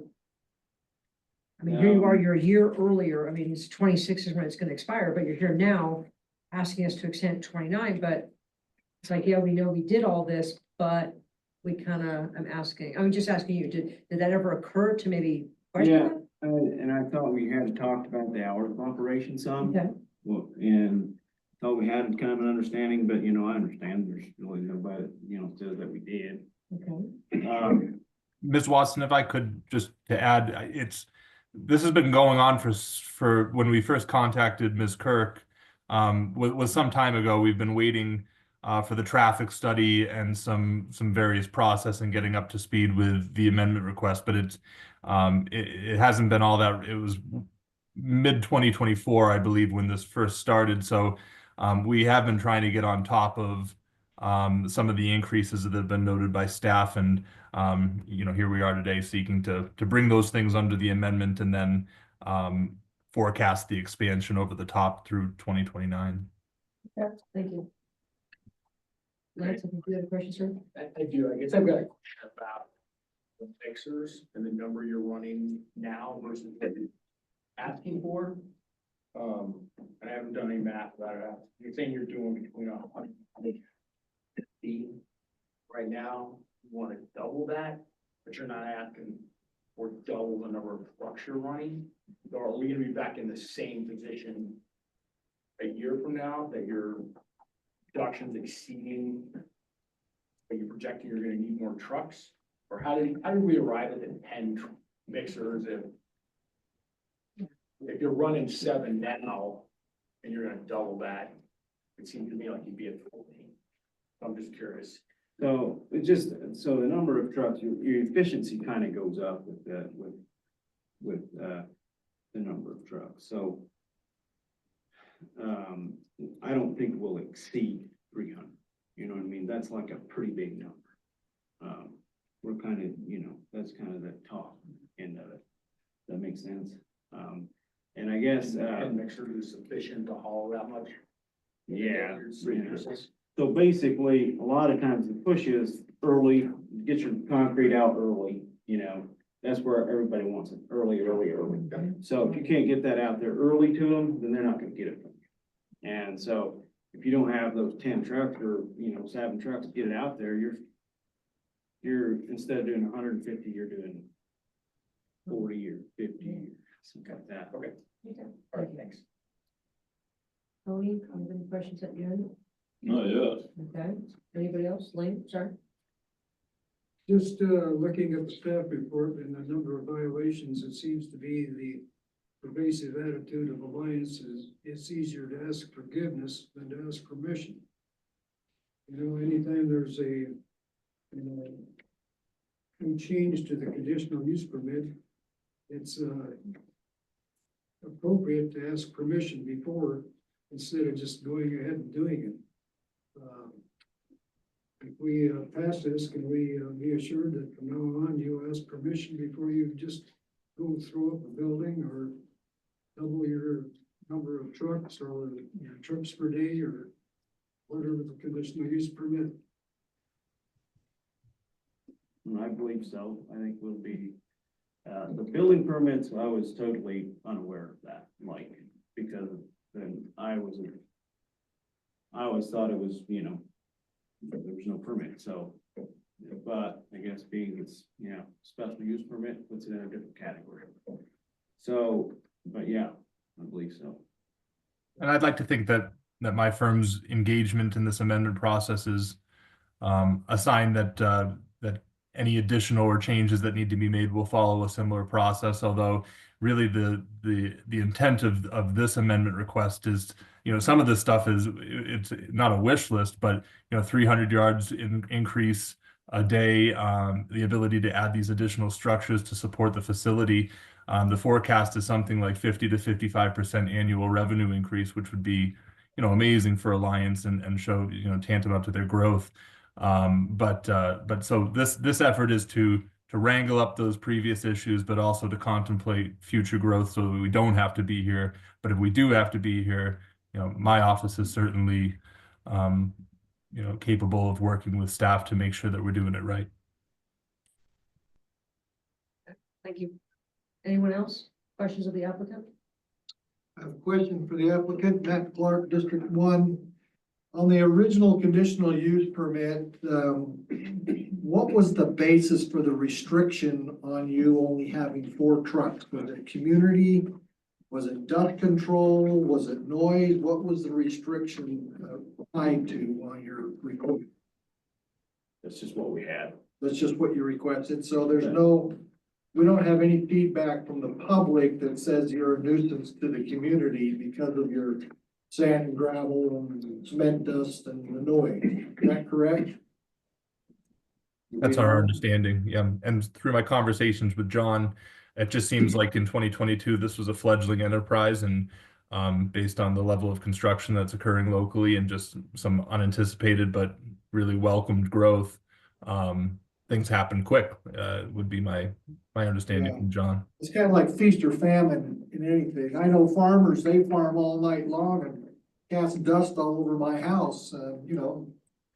Cement trucks, I guess, could do the same thing, but I applaud you for the growth that you're having and hope and wish you much success in that. I just want to make sure we haven't created a problem with the public in your community where you're at that may raise some flag. And sir, I think you got it right in terms of the restriction was just basically John asking for what you could possibly have at the time, and maybe not forecasting that growth, and now here we are. Yep. Understood. Thank you. And it appears you're trying to go an hour earlier, but go an hour shorter. So it's still the same period of time, just doing, and that's only going to be April through October. Is that correct, sir? And then you would go back to the original agreed upon time from 6 to 5, Monday through Friday. Right. Okay. And What is John, your- can you speak to, this is well past my depth of knowledge, but there's a chemical reaction or something that occurs with the concrete and the project started earlier in the months that we're looking to batch earlier, is that right? Yeah, like the hotter it gets, the harder it is to finish concrete. Sure it is. It's sticky. So what is the game plan, or how this is gonna play out if for some reason having this many trucks, they can't make it within that window? How does this work if they can't fit between 5 AM and 4 PM? Where do those trucks go? And Ms. Watson, keep in mind that the ideal of our request would be to bifurcate those hours so that the increase, and we have to amend the plan as a condition if that's approved, but that we'd expand the return trip time to be different than the batching hours to accommodate return trips by 7:30. But then Mr. Plank confirmed to me that there is a potential contingency plan, although not ideal. John, can you speak to where that would be if you were to have those return trips increased? So if it would not make it by 7:30, we just have to park the truck at, my place, which would be in Olathe or something like that. But at the 7:30 increase, John, is that this becomes very rare? Would that be fair to say if Yeah, very rare that would happen. That'd be later than that. Matt, go ahead. So Matt Clark again. Whereas we don't have a lot of public influence here that we're concerned about, why are we restricting the time that you can batch and deliver cement? There was, when we started, there was a concern about noise From from the plant and all that. the local community where it's Yeah. at? Have you had any complaints since you've been operating about that? Not that I'm aware of, but like the plant itself, that we've strictly stuck with those 6 to 5. Basically, anything else is just a truck, And no complaints on the dust or impact on the road?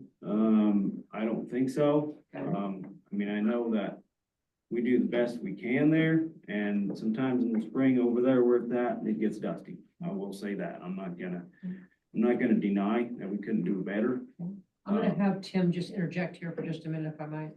So there has been some road damage that the county has repaired. You want in to that. tell people who you are real quick, Tim? Tim McCracken, Delta County Engineer. Thank you. There has been some road damage that has been repaired by the county in the past year.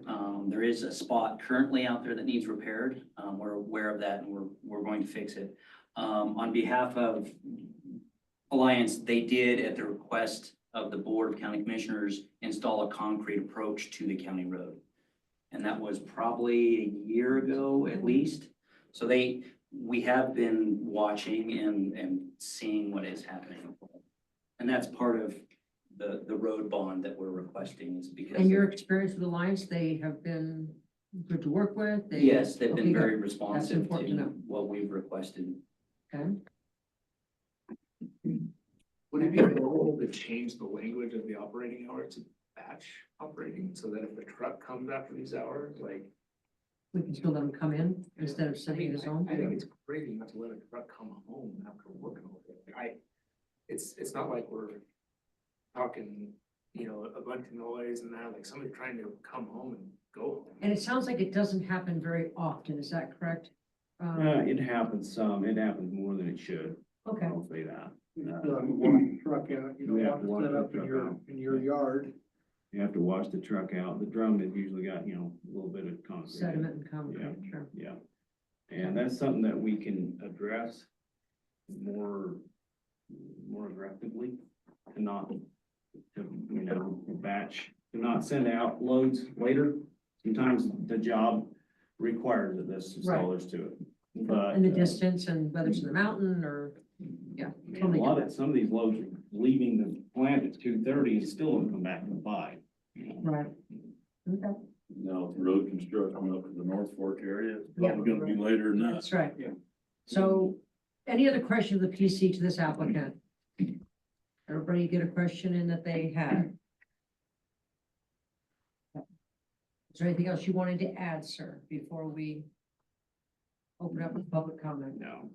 Just from me professionally, just a level of appreciation for Mr. Gardner, who we worked most directly with, and I think the level of communication was higher than both of us anticipated, but also really productive to getting this request up to speed and where it needs to be. So we appreciate his efforts and of course the commission for taking on the matter. Thank you. Anybody else? Mike, thank you so much. Appreciate your time. Caleb, you are also with, do you have anything you want to add or not? Sure. If you do, you need to come up, sir. Please give me your name and your address and tell me who you're with. Thank you. And then Caleb Miller, I'm with Alliance and Ardner in the business. Trying to figure out which of my 3 addresses is my personal home on 6448 6250 Trail. Okay. My biggest thing is that we're locals, just like the rest of you guys. We want to take care of our community. We want to help everybody. We want to be respectful. We know that everybody has a life to live and we want to try to take care of people. We have tried to, you know, help our neighbors out and make that connection. Now, whether they make it back with us, it's not really, we can't really do much about that. You know, we try to take care of everybody we can. But we're open. You guys tell us what we need to do to make it happen. You know, we're not trying to go off on our own.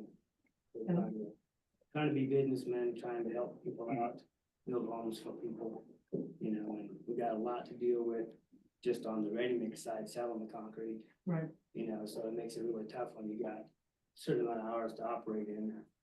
And, you know, it's like killing the game before it starts. So maybe having an extended hour to get those trucks back. Yeah. Versus We parking in all one of hate your it. parking The lots. guys all hate it, you know. Sure. The guys all hate it too, you know, they're coming home late, they're working sure. late hours. So it's not like we choose to do that.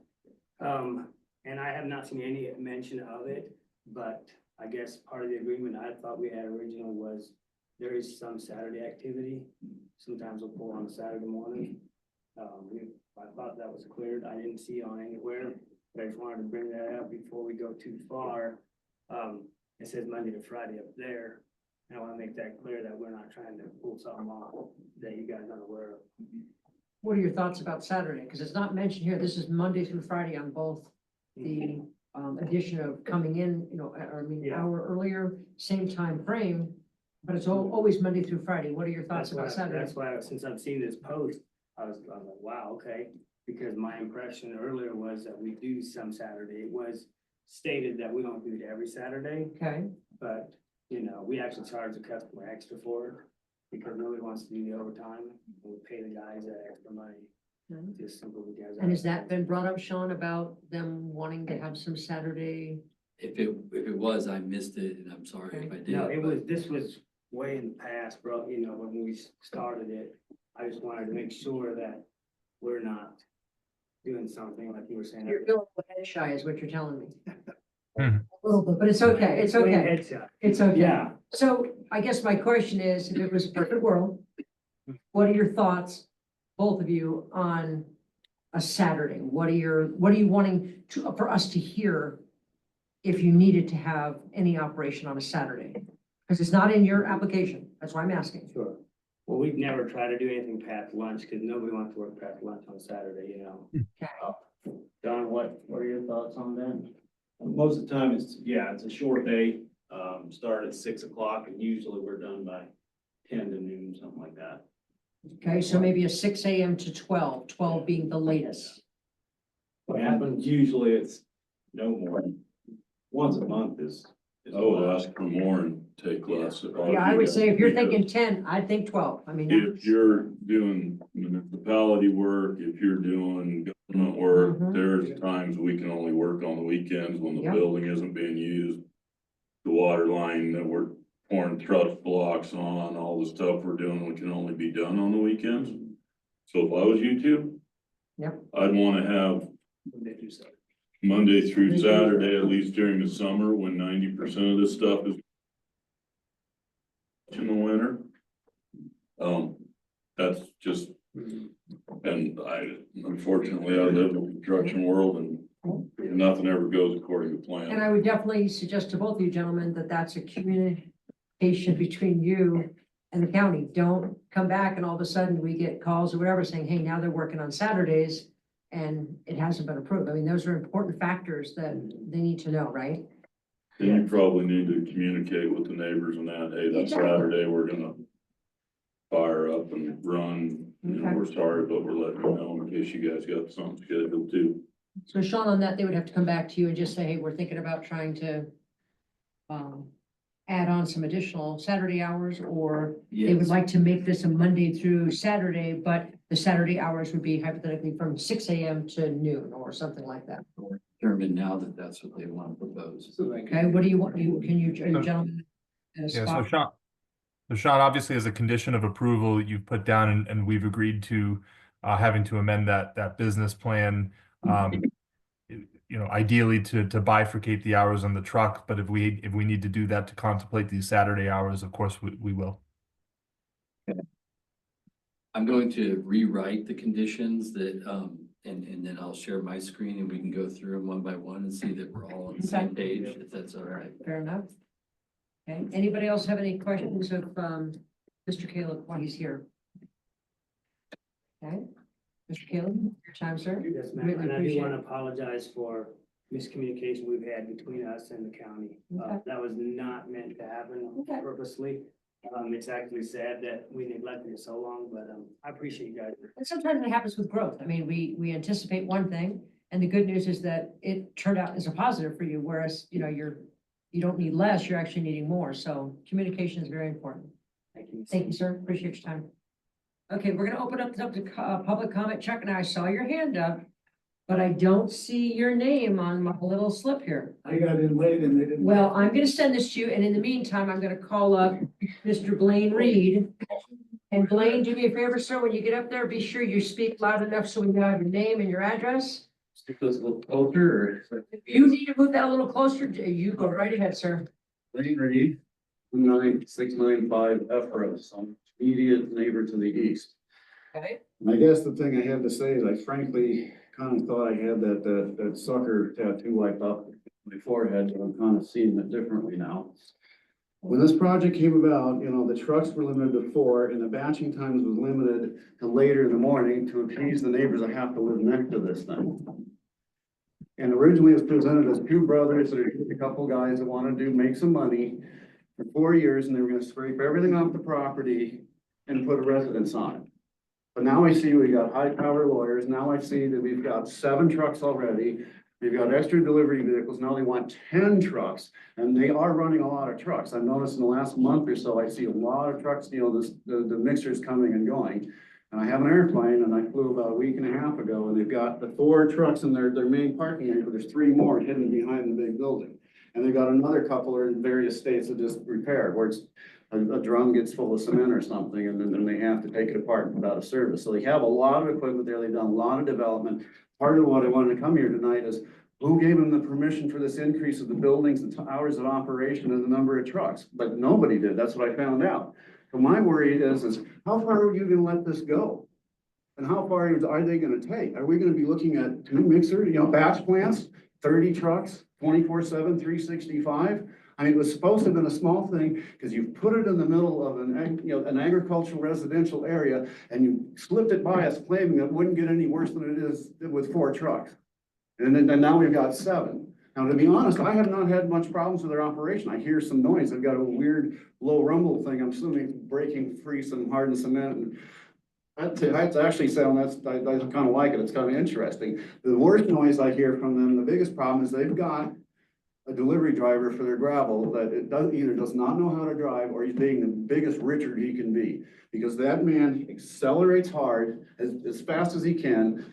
When he uses 2000 road, he runs his Jake brake for 1/3 of a mile to the stop sign. He's got a 1/4 mile from that turn to the top of the hill near my driveway, and he is mashing on that throttle, trying to get that truck to make as much noise, go fast as he can. And he Jake brakes all the way down the hill, all the way to the entrance of their place, which is like a 1/2 mile almost. He hasn't been using my route, thankfully, lately.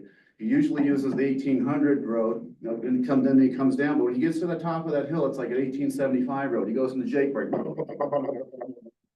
All the way right down to their driveway entrance. My brother's going crazy over that because he's living in a little tin box mobile home. And I can't imagine this can't be too friendly for the rest of the neighbors. And now we're looking at possibly having that guy coming twice as often. I mean, if they could at least teach that guy to drive, that would get rid of most of my noise complaint, because that's the main one. I think the only other one I've had problems with, and it's just a more humorous thing, is I'll be out working between my house and garage, and sometimes they route their phone to ring outside the building. And so this phone will ring, oh shit, my phone's ringing, and I run into the house and see, well, no, it wasn't mine, it was theirs. But that's just a humorous thing. I have no problem with that. I personally have not had problems with dust because the wind blows a different direction. Unfortunately, Mr. Cherrick is the one that gets the benefit of most of that. I have seen dust come off of there, but yes, our winds and our dry conditions, it's a really hard thing to prevent. I mean, it's just gonna happen. F-road is breaking down. There is 3 spots that 2 have been repaired. The 3rd one is currently needing it, and sometimes it can be a little tricky to get around that with a regular car when there's other traffic coming the other direction. But if you look at F-road itself, you can see a lot of cracks starting to develop right where those heavy cement trucks tires are typically traveling. So that's just one thing to watch out for. I mean, they managed to sneak by almost a doubling of their operation as it is. What happens when we go another 50% higher? And if you give them 10 trucks, are they gonna really start running 12 or 15? It's just, that's all. I mean, I don't want to have to complain like this, but it wasn't held to what it was supposed to be from the start. And so them saying there was no neighbor complaint is absolute BS from the start. That's why they were limited on the batch hours, because the batch plant makes a lot of noise. They weren't supposed to be starting it any earlier than like 7 a.m. And now they want to start it at 5 or 5:30 because it doesn't help to have trucks arriving earlier if you aren't running the batch plant early. You got to run the plant to fill the trucks. And so now we're going to be listening to that. I mean, generally I don't hear it too much. So I really don't have a whole lot of complaints of the operation the way it currently is. But it's just, when is this going to end? How big are you going to let this get? I understand the tax dollars, but this was supposed to be a rural agricultural residential area. You snuck this in and now the thing's just blowing up. And I knew that was going to happen. I complained about that. And now here we are. But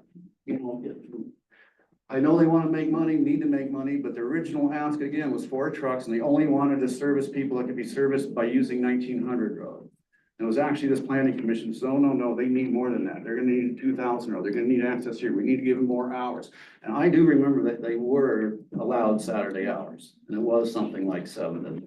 So I mean, I do remember that. And I recall you talking about your house, the way that you were situated. Yeah, I mean, my house is a little better, but my brother, he has a little tin box mobile home, and so, and as far as he doesn't get bothered by a whole lot of their noise, but again, it's just, but I'm trying to say that the number of trucks wasn't just because that's what they had. That's what basically was an agreement to allow the people who have to live next to this thing were willing to accept and try it. Okay. So anyway, I guess that's really about it. I mean, that's in your hands, but I'm gonna go home and have a beer and have dinner. All right, well, thank you. Okay, thank you, sir. Appreciate your time. Okay, Mr. Chuck. Come on up, sir.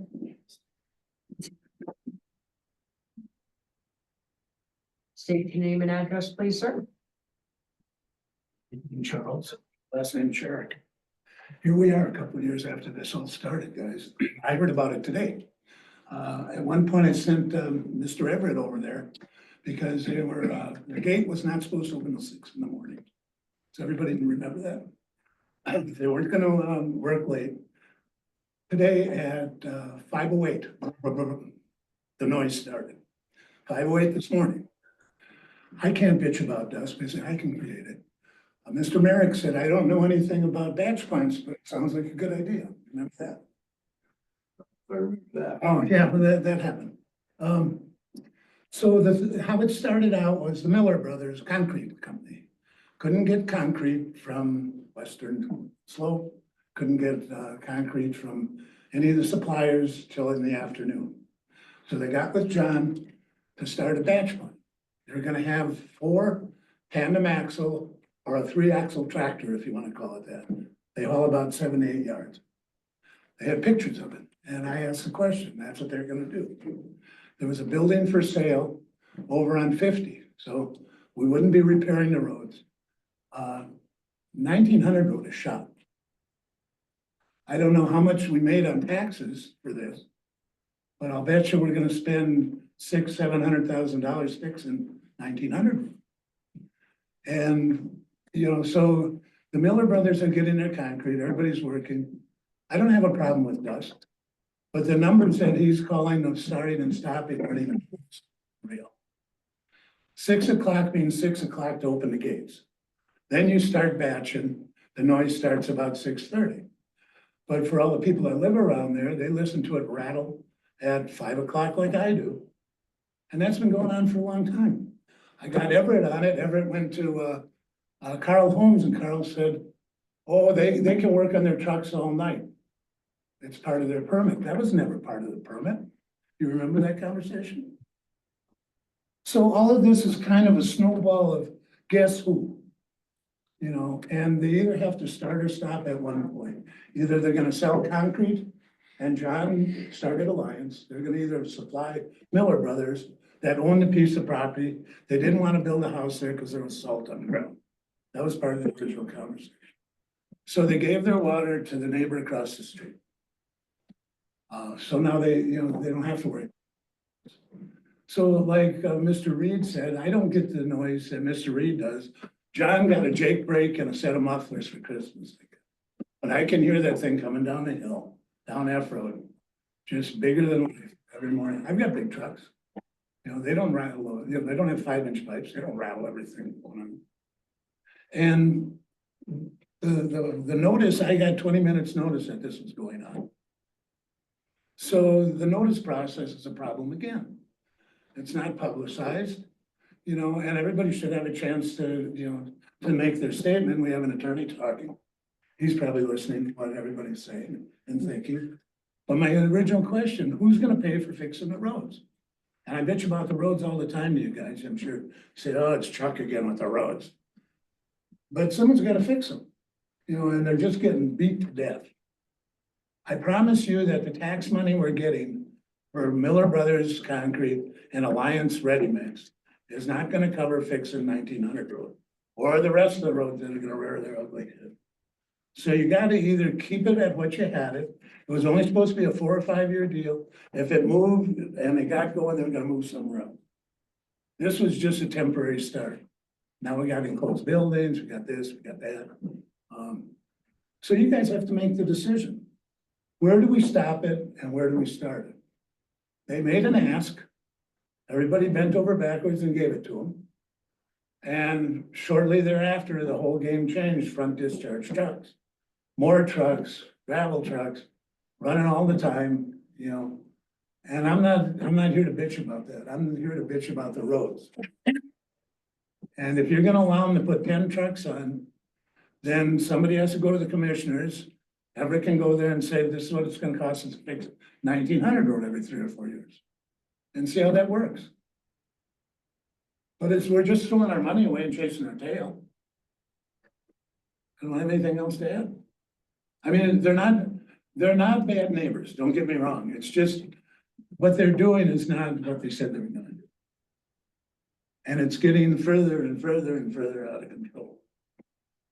So that's what you have to consider. I'm not an asshole. Chuck, I want to say we did send public notice, but we just got it back a couple of days ago. It bounced back to us. I don't know why, so I apologize. We must have gotten the address wrong. Well, you know, it's the postal system in Delta County. I've got an email address. Yeah, we should have contacted you after we received it back. I'm sorry. Well, that's okay. I'm not here about any of that. I'm here to basically address our The road dilemma. impact. Yep. The road impact is what I'm hearing, right? So, foot off the gas. Let's look at the damage and see what's going on. Thanks, guys. Questions that we have of Chuck before he? Anyone? Okay. Thank you, sir. Appreciate that. Okay. And those are the two individuals that we had in public comment. Was there anybody else that had public comment that has not signed in? Okay.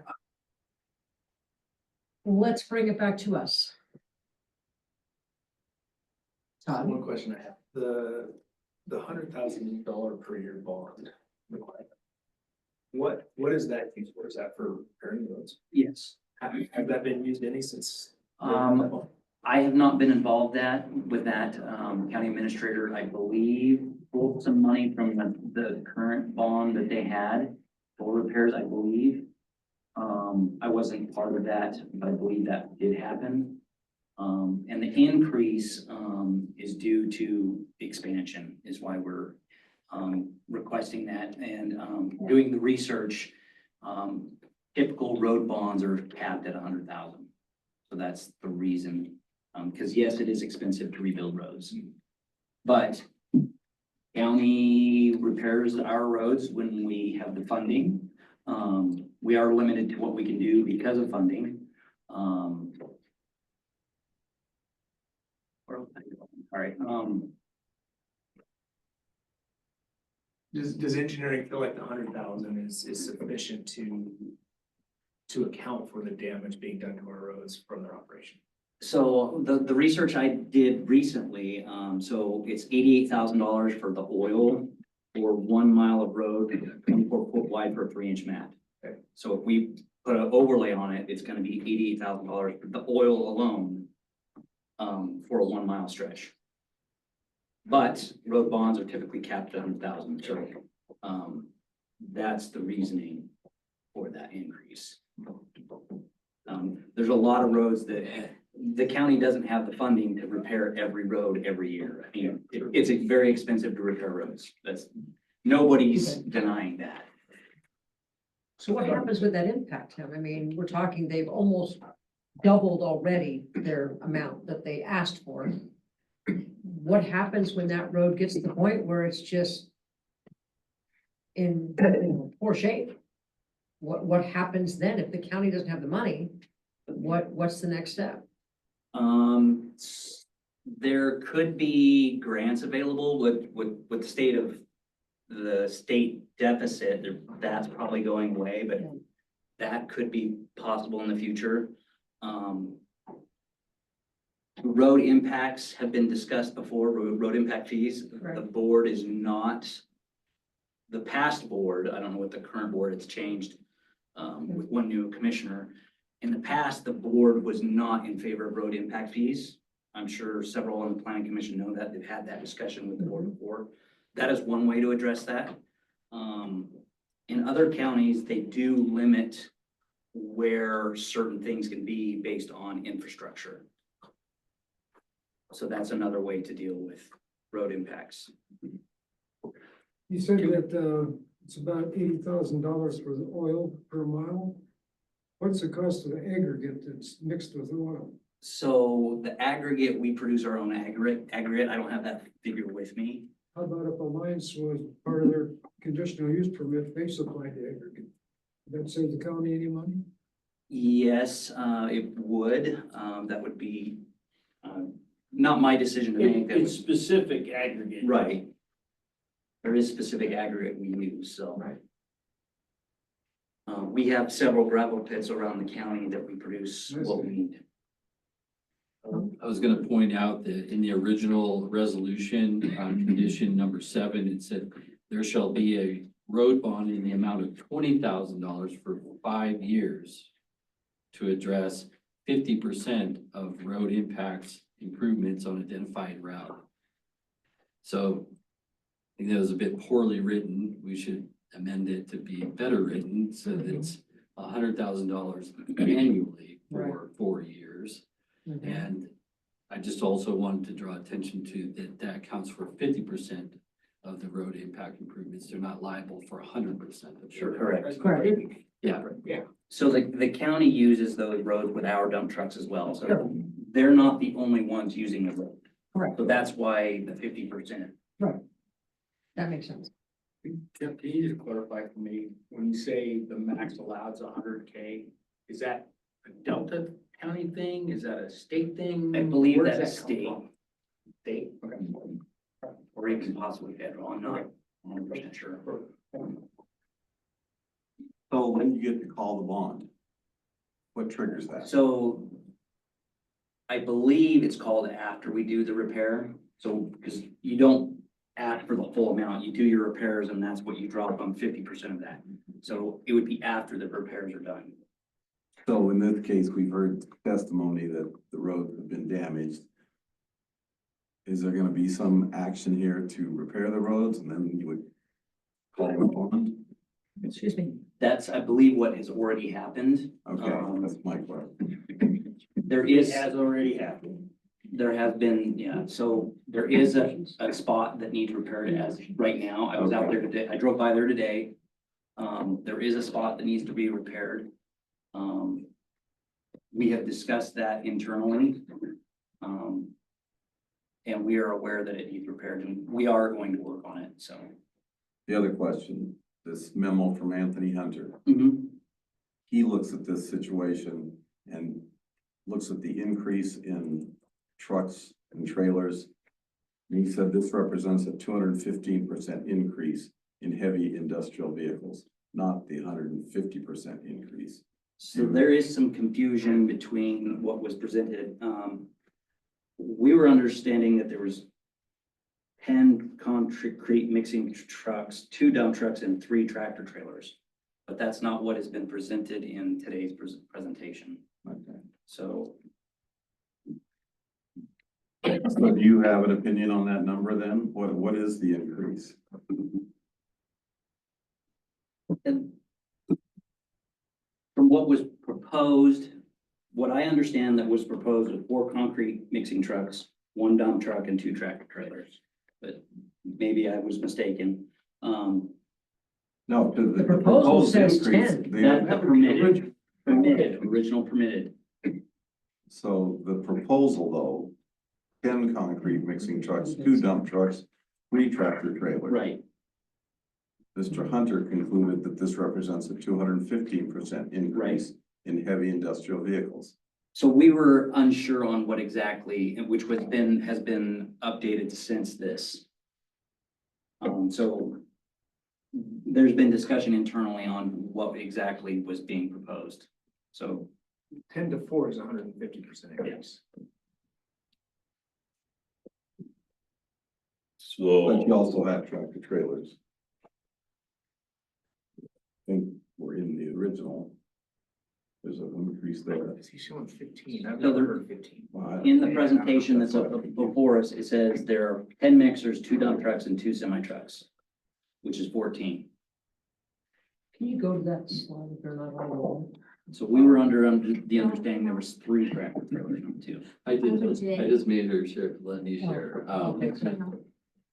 Sorry, which slide would we? The one you're on shows the expanded equipment allowance. And I do recall when we first started that they figured that if they were gonna have a growth spurt, that they potentially would have a different location Right. at some point, gentlemen, and you can sure answer that, but that was my original understanding that the reason why you started where you were at is you figured that if you did grow, you would then be potentially looking at relocation anyway, but that doesn't seem to be the issue now. Now you're wanting to stay at the current location and just expand. Is that correct? That would be our preference. yes. Thank you, sir. So 10 years ago, we had Western gravel out at the end of H Road. Were you here then, Tim? And shit, it was 30 mixer trucks out there, 15 dump trucks, and I don't know how many end dumps. So the road impact, and I know H Road and F Road are different. The location of that gravel pit and batch plant compared to where this one at is different. But F Road was getting abused back then too. So what they're impacting today is less than what Western gravel used to impact out there. So their impact is still less than what that gravel pit was doing 10, 15 years ago when Western gravel was out there. So it's just something to consider. The other thing is Alliance is feels the community that United was getting pretty cruddy with. United kept raising their prices, getting delivery from them with 2 weeks out. They quit batching concrete in Delta for a while, so we were getting concrete from Montrose or Junction. When it showed up on the Donna's job site, it was setting up in the mixer truck. You couldn't get it on the ground fast enough to do anything with it. So Alliance has provided a need, and I think their front load trucks have one more axle on the ground than United's end units. Don't you guys have 5 axles on the ground? We have 4, most of them are 4. But you have your drive axle, your front, your steer axle, right? We do have. Yeah. So, I mean, they actually, most of their trucks loaded have one more axle on the ground. So it's not doing the damage that my dump truck's doing or that the other mixer trucks in the area are doing. Because of the additional axle, So they're distributing the weight. Yep. So, I mean, there's from a different perspective, there's a lot of pluses to Alliance, and they bailed our ass out of a couple of jams, and they gotta go clear to Crawford and work on shit, and they've showed up this was a couple of years ago, but they were there until 7 o'clock at night, because we had some stuff happen, and we had to get some stuff done. So your thought on hours, let's ask you about that, Tony, since you're talking about it. I think the return trips with the trucks, they gotta get back to the plant so they can get washed out, taken care of. They don't need parked alongside the road or taken over to their house and washed out with a garden hose, and then we have an environment, I mean, concrete falls underneath an environmental BS thing, so we don't need that dumped out on the ground at their house when they got an environmental thing over here at the batch plant that they can deal with. So I think, I think on return trips, we shut the batch plant down at 5, 6 o'clock, whatever. I know a lot of the concrete we pour, we start at 4 AM. Especially in the summer, we start 3:30, 4 o'clock. It's just too sticky, it's just, you can't. Well, it's hot. You gotta get it laying on the ground while it's dark. And then you finish it. And these guys can't deliver concrete at 4 AM. So your thought about them being able to go I think over if, 5, how are you feeling about that? yeah, I think we're kind of tying their hands a little bit. I don't know if they want to work that hard is the other thing. You know, Saturday, United will pour for us and has for the last 15 years. Any Saturday we want them to pour. Okay. And they've done a few Sundays on a couple of municipal jobs. But it sounds like Saturday they're looking for shorter hours anyway. Right, but I mean. Yeah. I think they're really, really good for the county. Okay. And I think that we need to, I think they should, we have a state dust control plan, right? You guys are following it? So, I mean, My recommendation is to give them what they're asking for, plus a little bit. Mr. Mayor? I'll take the other side of the story here. I was around when this originally was approved, and I Sure think you. it was a very limited operation. Mhm. They were gonna serve a little bit of local business and then they were gonna get out of there. They got bigger. Mhm. I think they'll look at getting out of there. You know, we've got a conditional use permit that was limited 4 years ago. We've got blatant non-compliance. As their business is growing, they're growing. And maybe this isn't the right neighborhood for it. We have no reason to believe that there won't be further non-compliance.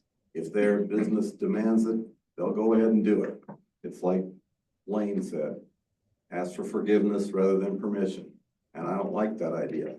I think it sends a message to other people, other applicants. They can come in, get a conditional use permit, get their foot in the door, and then do whatever they want to. And if they don't comply, that's okay. They'll just come back and we'll forgive them. So I don't know about these hours of operation. If they're growing, and that's great that they're growing, but maybe this isn't the right place for it. Maybe they should move on down the road like they originally indicated they were going to do. Okay.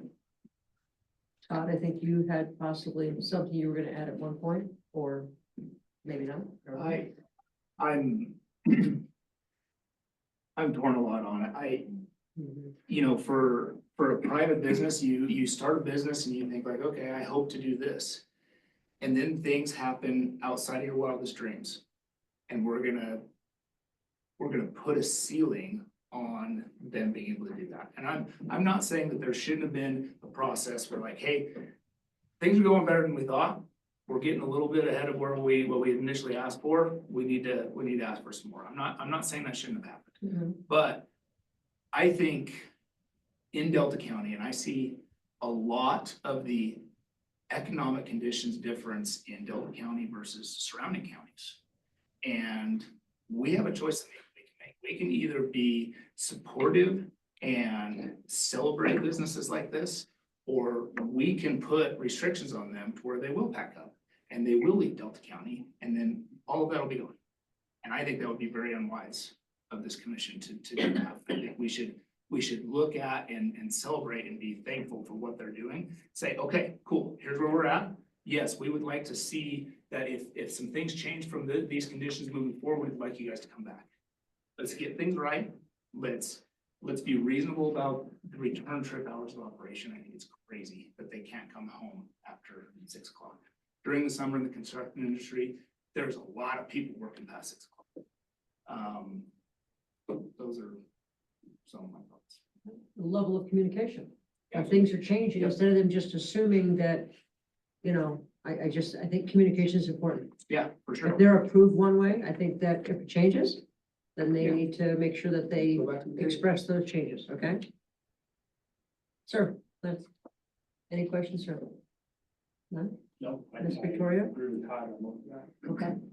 Matt, anything else? to Yeah, add? I agree with, making business grow with Delta County.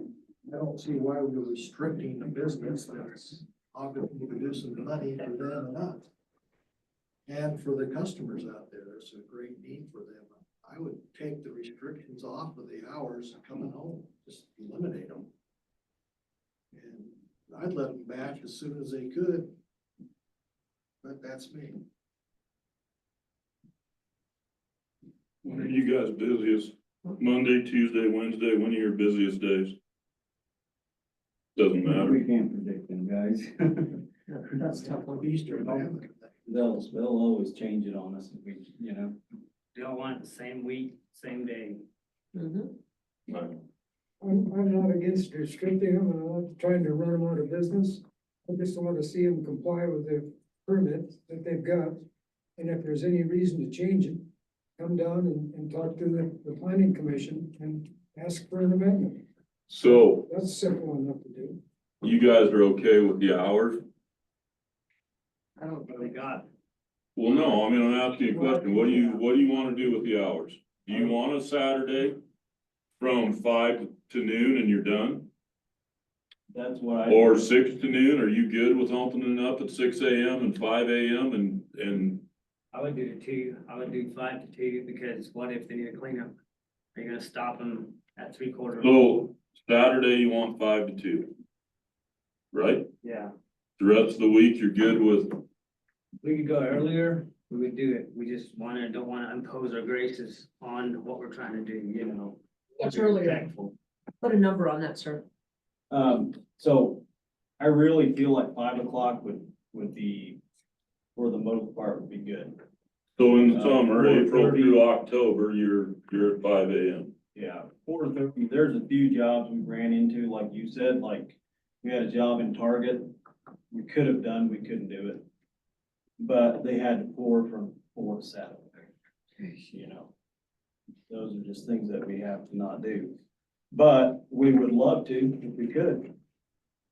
I gotta insert a question. I don't know if this would make a difference, but we could already apply for a permit or whatever with you guys and say, hey, these people are requested to open at 3:30 in the morning to pour this pour. You know, is that possible? Because we don't have that a ton, but if it comes up, Sean, that's a question for And you. if- How and would when the planning I don't know commission? if Mr. Reed is still here. I don't think so, but I think he said that when you are batching, and please correct me if I heard him wrong, that is not really the issue. The issue is whoever is driving, and you're smiling every time that gentleman's name is brought up. You were kind of smiling. So whoever that is, yeah. If you're gonna have somebody driving that road that early or coming home that late, that seemed to be kind of a resounding thing I was hearing. No, I don't know. Yes, sir. Okay, the gentleman that's driving it, the other thing we're working on is he technically really can't haul anything before 8 because that's the only time the pit's open to go get the gravel is at 8 in the morning. So that can still be done within the, you know, decent hours. All of our big trucks, our concrete mixers have mufflers on them. They're relatively quiet. We try to do that for the peace of the neighbors. And I mean, I was gonna mention earlier, we did have one neighbor about a half mile away that noticed a light shining in his window, night sleeping. But we ended up, he came over, we perked it down, that we wouldn't shine on him. yeah. But we welcome that. Come talk to us. We're here to make it easy for everybody. You know, I can't fix something I don't know. And Mr. Sherrick brought up a point that I would like to maybe ask you. It appears that you have already been operating as early as 5 AM. So we pull in there with our purple trucks. Okay, So but I, we're- No. okay. We don't get back in it. This morning they were. Yeah. I get my dog out at 5 in the morning. We Okay. got a cam, we just put a brand new camera system in, so we can record everything we do. So I think we need to address the hours then. So let's do that. So let's, Tony, finish on what your thought is with that with each gentleman on the Well, hours. Sean, if they got a pour early in the morning, how would they handle changing that? You're involved in this too. How do you want them to handle, hey, we got a pour that, you know, if they're pouring a Target store in Monroe, that's a couple hundred yards. Do you want them to come ask you if they can No. start batching at 3 AM? Because what's it gonna happen twice a year? You know, 22 years is the problem. You know, I'm not here to play God, you know, I'm glad they're making money. But What I'm seeing, guys, is as they're growing, they're gonna start supplying concrete for other people. So the 10 isn't gonna be enough, we're gonna be at 20. Maybe instead of getting a bigger road bond, they should put some of that money they're making, instead of the big Osh trucks. Start buying a piece of property that doesn't destroy the roads. I mean, and for the guy with the J brake, I'll give you a great big stick that he can put his arm on, so he can. All right, maybe Okay, so it's time to call a point of order, and let's just wrap like, this back in. let's just come to what is the applicant asking for and what Yeah. are we approving? Oh, I agree. To the chase. I mean, we're not gonna spot approve, you know. Yeah, we can't go piece by piece. I just was trying to- So. Or we go through this, if they want to amend the hours that they've stated. Well, I think. think they we do need it to- right now. They're requesting an amendment. They need to make a clear request for an amendment, and we need to recommend to the BOCC what we recommend as the PC. So It was That's- certainly my understanding that the 5 AM to 4 PM, April through October was the compromise that was acceptable when we made the business narrative. as was the 6 a.m. to 5 p.m. on the other portion of the year. The Saturday operations, I think, can be easily amended to fit into the time frame that they're suggesting on the 5 to 2, I believe was just stated, unless there's a lot of specificity from Alliance in terms of why that 5 a.m. starting time during the summer won't work, or what it should be amended to. I think now is the time to state it. It's just, it never came up in a conversation prior. So this was an effort in kind of compromise, and that's why it was submitted like it was. Okay. And again, the return, I think the return is something that many of you are talking about, making sure those trucks get back. It was a huge component of later conversations between John, myself, and Sean. So late, in fact, that I wasn't able to amend the narrative in time to keep the current meeting, and so we negotiated a way where we would after this meeting amend the narrative to reflect that return trip time and put it open to discussion to the commission today, which certainly has.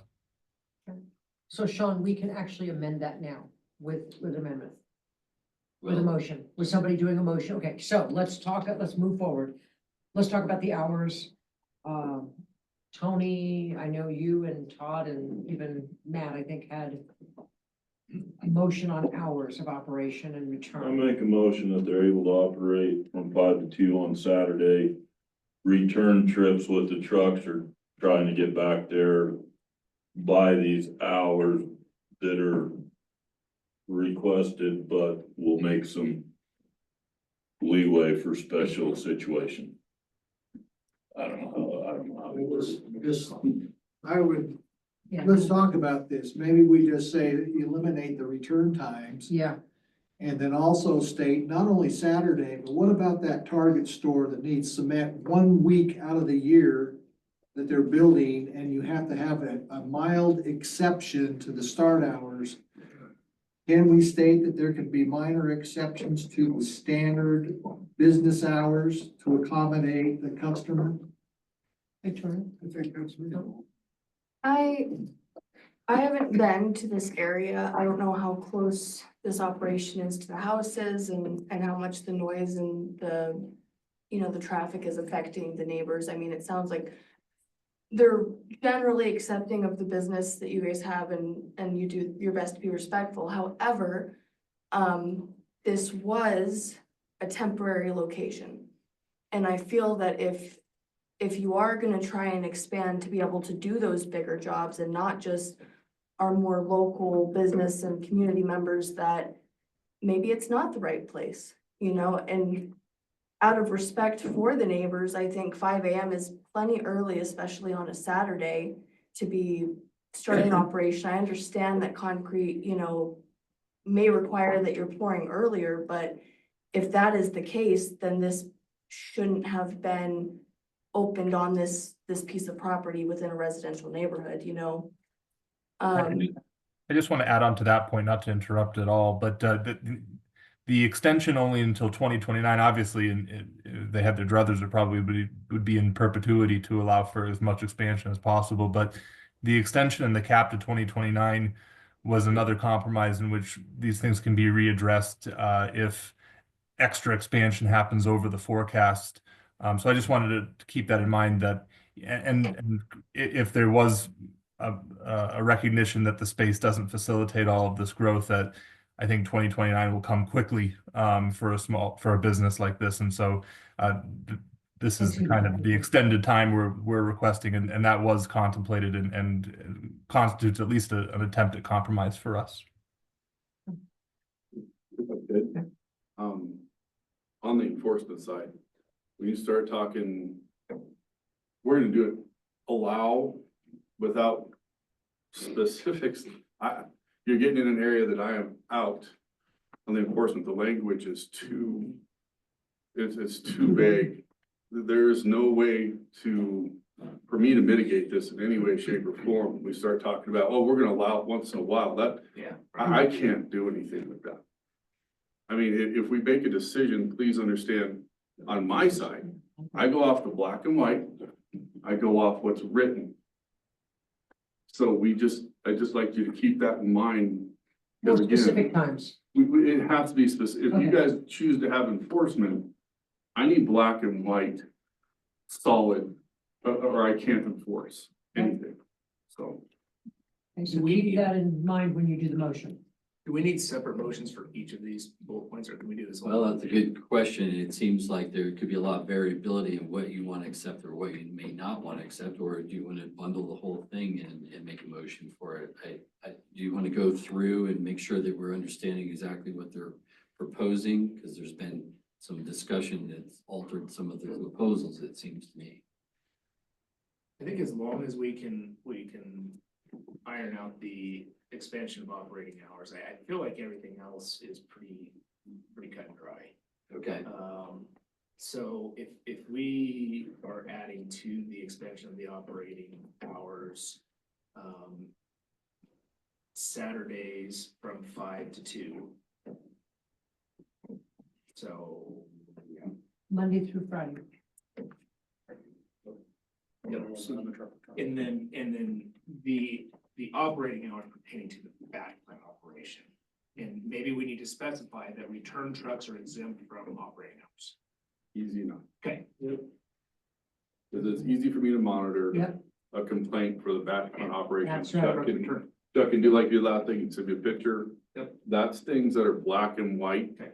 That, you know, if we're gonna do enforcement action, you gotta understand, if you go into litigation, and I'm not gonna go in with, well, I Right. thought, or I think, Right. or should, or can, Okay, specific. Victoria? I just have one more thought, and this is on it as a general, because we didn't hear too much pushback from the people that showed up. Just very limited concerns, and one of those concerns was where it started and where it's gonna end. And I think that we should have a conditional use on this, that states that with any further extension, it should need to move to a different location. Expansion, you mean? Expansion. Okay. Yeah, I think if they want to amend to have more trucks, or if they're gonna go against the permit that they have and just start acquiring trucks that were not permitted, that should be a violation, because that was the main concern. You know, this is, like I said, I haven't been there, but I'm really empathizing with the people who came forth, who live around there and can hear things, and, you know, they didn't push back as strongly as they could have, because it was their understanding it was gonna be 4 trucks. And now it's gonna be 10. And that's great, business is growing, they're accepting of that, but if it's gonna be more than that, I think it needs to be. So you're saying be very specific on the amount moving forward, that they don't vary above that. Right. I think that if any further expansion comes after this, that it needs to be removed or moved to a different location. I would disagree with that, because that's not really a residential area. I mean, that's real close to Pizza Valley. It is. And it's, you know, it's kind of the armpit of Delta County anyway. So, I would be opposed to putting that in there. But they'll have to come back if they want to expand. I'm very empathetic to what you're saying, because I tend to side more with the neighbors in a lot of cases, particularly with something like this. It's expanding beyond what it was expected.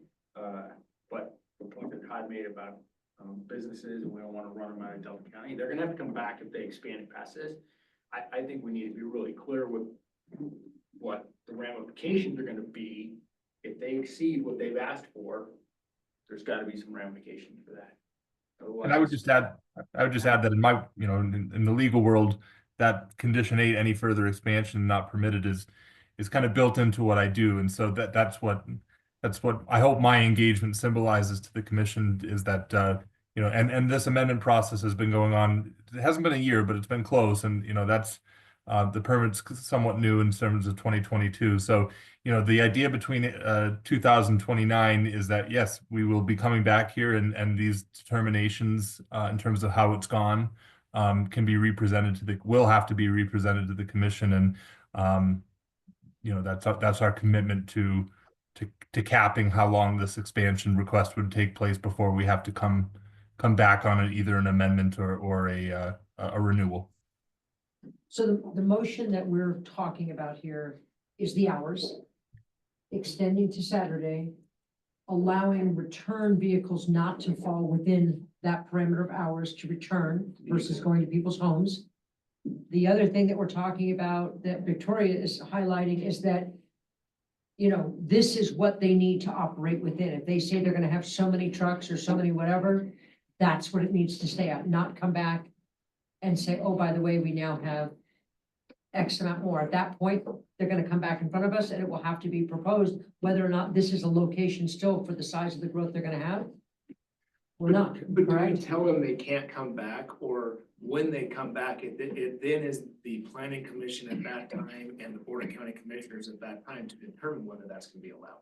Telling them they That's can't my come back, understanding in it's like, 2029, correct, Sean? that doesn't Whatever we seem do right. now would then look at going forward to 2029, correct? Correct, that's the request. Okay. So they would have to come back if So they're changing their gonna continue. 26 date to do it now and then going to 29 is what it is.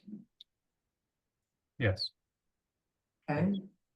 So somebody on the floor that we've kind of heard from on the hours and the, Cindy, Sir. one comment from engineering. yes, sir. Back to Everett's comment about enforcement. Yes. For the truck routing plan, I think that needs to be updated, so we specifically know these are the roads that the bond apply to. Oh, okay. And these are the routes that are approved to go outside of the immediate area. Like if you're going to the highway, you need to go to Hotchkiss or that area or Olathe, that those routes are designated in the route. They need to plan. encompass the bond is what you're saying. Right, so we Where the have bond some way is. to enforce. So it was not clear and concise in the original. Okay, so In it the needs to be original clear 2021. now of the truck route plan. It needs to be clear with the hours, including Saturday. And it needs, That can be in the business plan, but Correct. the map needs to show their routes that they take out to get outside of both highways, Highway Okay. 50 and Highway 92, which was not included in the resolution okay. that went to the board. Ah. So it's not attached, so we have no way of knowing. Knowing that- what it is, because it's not attached. And that's what in my opening, Mr. Hudson and John have committed to agreeing to it as not being atypical for a facility like this. And so we're, as a condition of updating the business plan, that truck routing plan that Mr. Gardner has discussed with us in advance of today, we're in agreement with doing that as well. This is a complicated motion to make, so I'm. This is a very complicated. A little troubled on how to do it too, but I've kind of, recapitulated these amendments that they're proposing. But I've kind of adjusted the hours one and the equipment one to reflect what they're actually requesting. So we could go through them one by one. If they're written the way that we all are agreeing, Okay. then we could make a motion to So approve. let's, does that sound good to everybody? Yeah. Because there's a lot of things we've got on the table here, and I think one person make that motion, we're not gonna encapsulate it all. Yeah, we're need to get out. So Okay. the first is, to renew the conditional use permit to extend it to 2029, Correct. right? That's the first one. Okay. The second is expand the operation hours, Correct. which will be reflected in the business plan. Okay, so that's the thing needs to be amended is the business plan to reflect April to October, 5 a.m. to 4 p.m. Monday through Friday, and Saturdays 5 to 2. Since the truck route also needs to be included in the business plan, can we just do a 6-1 where it says that they need to update their business plan? Yeah, you can, but I mean, I want to be specific about what they're needing to update in the business plan to make sure we're all in agreement. Because there's a lot of stuff in the business plan, the hours, Okay. the production levels and the, I don't know what else. But, and then November to March, 6 a.m. to 5 p.m., Monday through Friday. Mhm. Also, those months, Saturday, 5 to 2, is that correct? Yep. Okay, There's no restriction on returns. well, I mean, I can carry this down, it's just I have trouble editing. But to bifurcate the batching from truck hours and to make the return truck hours exempt. That way. There you go, make That's it. what's proposed. Exempt from Sours. By restating this, I'm not saying this is what you need to recommend. I'm just restating what's been said. That's right. That's up to you to recommend if you want to recommend that to the BOCC. Then in regard to expanding equipment allowance, the request is 10 mixers, 2 dump trucks, 2 semi trucks. Yeah. And then the expansion of daily production levels. Again, these 3 are all reflected in the business plan. The 300 yards of concrete per day. Then 5th is the addition of the 40-foot by 80-foot weather port, plus the 40-foot by 56-foot batch plant building that was already, these 2 are already on the they're already on the property, premises. yeah. But we're gonna put them in this amendment. Yes. And they're gonna be reflected on the site plan for approval. And then the new 6,000 square foot mechanic shop, 5,000 square foot indoor truck parking Will be a proposal on the site plan. on the site plan, yeah. Good, I like that. And then, the truck routing plan, that's actually condition 3 on the existing, conditional use permit. And so it needs to be updated with the new level 3 traffic study numbers. We have a new level 3 traffic study, but they're not reflected in the truck routing plan. So condition 3 needs to be updated, the truck routing plan to reflect the numbers in the level 3 traffic study. John, on there though, you have $100 annually for 4 years. Oh, sorry, 100K, yeah. That's The probably applicants not- were smiling there for those people. Yeah. Yeah, Just that needed to K fix makes that. Yeah. That's a big letter. That's a big number. Yeah, we like that. That K. Thank you. So engineering has submitted a memo, stating that that's the requested new bond amount at 100,000 annually for 4 years to address 50% of road impacts improvements on the route identified in the approved truck routing plan. Sure. And then lastly is this further condition that Victoria proposed of any further expansion is not permitted, which is up for you all to deliberate on and decide. Come back in 29 and sit here and do this again, and that board has to decide. Well, I mean, if we propose this as a condition, they can decide on extending the conditional use permit, but they wouldn't be expanding the operation No. if you put that in as a condition. I would put that as, yeah. You see what he's saying? No. If you put, You're saying they couldn't expand any more in 29 or just? They Further- could come back and request an extension of, their operation for more years, but they wouldn't be able to request expansion of their operation in size.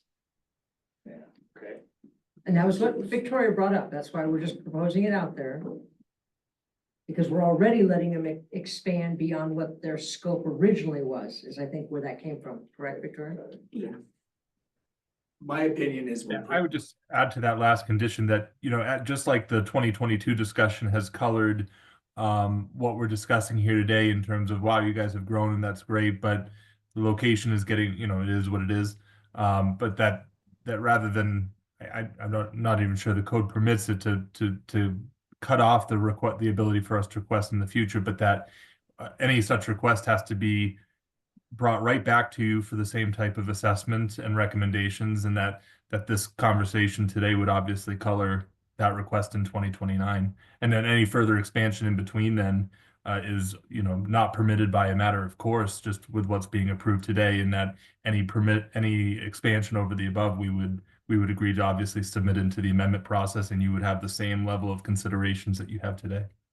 I do believe, though, that it's prerogative of the PC to make any condition they would like to propose to the BOCC. If that's one you want to propose, then propose it. Thank you. I don't think we should hamstring a business. They gotta come back and get approval to do anything they wanna do anyways. So they're gonna So be it's not back- like and the board's gonna be different, the bureau's gonna be different, the economic conditions in the county are gonna be different, they may be gone in 4 years. There's economic factors that play into all of this, so. They've got to come back in front of the board anyway. Right, I think so- So we're gonna, it's gonna come back anyway. So Maybe scratch that. It's already Well, limited. do you wanna vote on that or anything? I don't know what you all wanna do there, but, I do have one add there. This language, I think, would be more appropriate if we made it for this conditional use that we're working on, that no further expansion without approval. Is probably the more, because again, it wasn't clear, they said they misunderstood, so let's clear up that language. Clear. Restate. But I mean, it does give you the black and white when it comes to. Okay, we get it. That's a big deal, but I want it in black and white, take that stand. do you want to change the wording of this condition then, or do you want to just erase it, or do you want to keep it? I like the way he added that on, that no further expansion without approval. I mean, that's just right there. There's not even a question. What does everybody think about that? There never was a question. It was a question in their mind, but that was I mean, why do we have to state? Implicit. It's inclusive. Yeah. They should know that. Well, no, it's all right. I don't know what needs to be in there. You wouldn't I know, sir? don't think 8 needs to be in there. Propose to strike it. I agree. I will strike 8. Okay, so we're striking 8. No. That we're Who doing or wants not? to strike 8? Strike it. Okay, so we're gonna strike 8. This is your recommendation to BOCC, not mine. I'm gonna blame you for it. The thing is whoever does the motion, you can start at the beginning of the way we've typed it out now. And that person that does the motion can just read it from the motion. Don't try to think you're gonna have to memorize all 7 right now. There's a lot of space. A motion to approve that is a little vague. So yeah, so here's how it starts out. And can you make it a little larger for those people that want to do it as a motion? Okay. Okay. It's not a picture. Okay. That's okay, bring it down a little bit. Yeah. Okay, there you go. So you have someone that would propose this motion. Moving forward, you can read right from where it is. If he needs to make it a little smaller, remove it. You can do it as he reads it, and then we'll have it conclusive. Anyone? I'll make a motion to approve to the Board of Commissioners these following items. Thank you. Renew the conditional use permit and extend it until 2029. Expand the hours of operation, 1.b. business plan. Hours of operation all year, 6 a.m. to 5 p.m., Monday through Friday. That's the current, it's Oh, not the request. excuse me, yes. April. April, to October, 5 a.m. to 4 p.m., Monday through Friday. Saturdays, 5 to 2. And bifurcate, do I need to say bifurcate?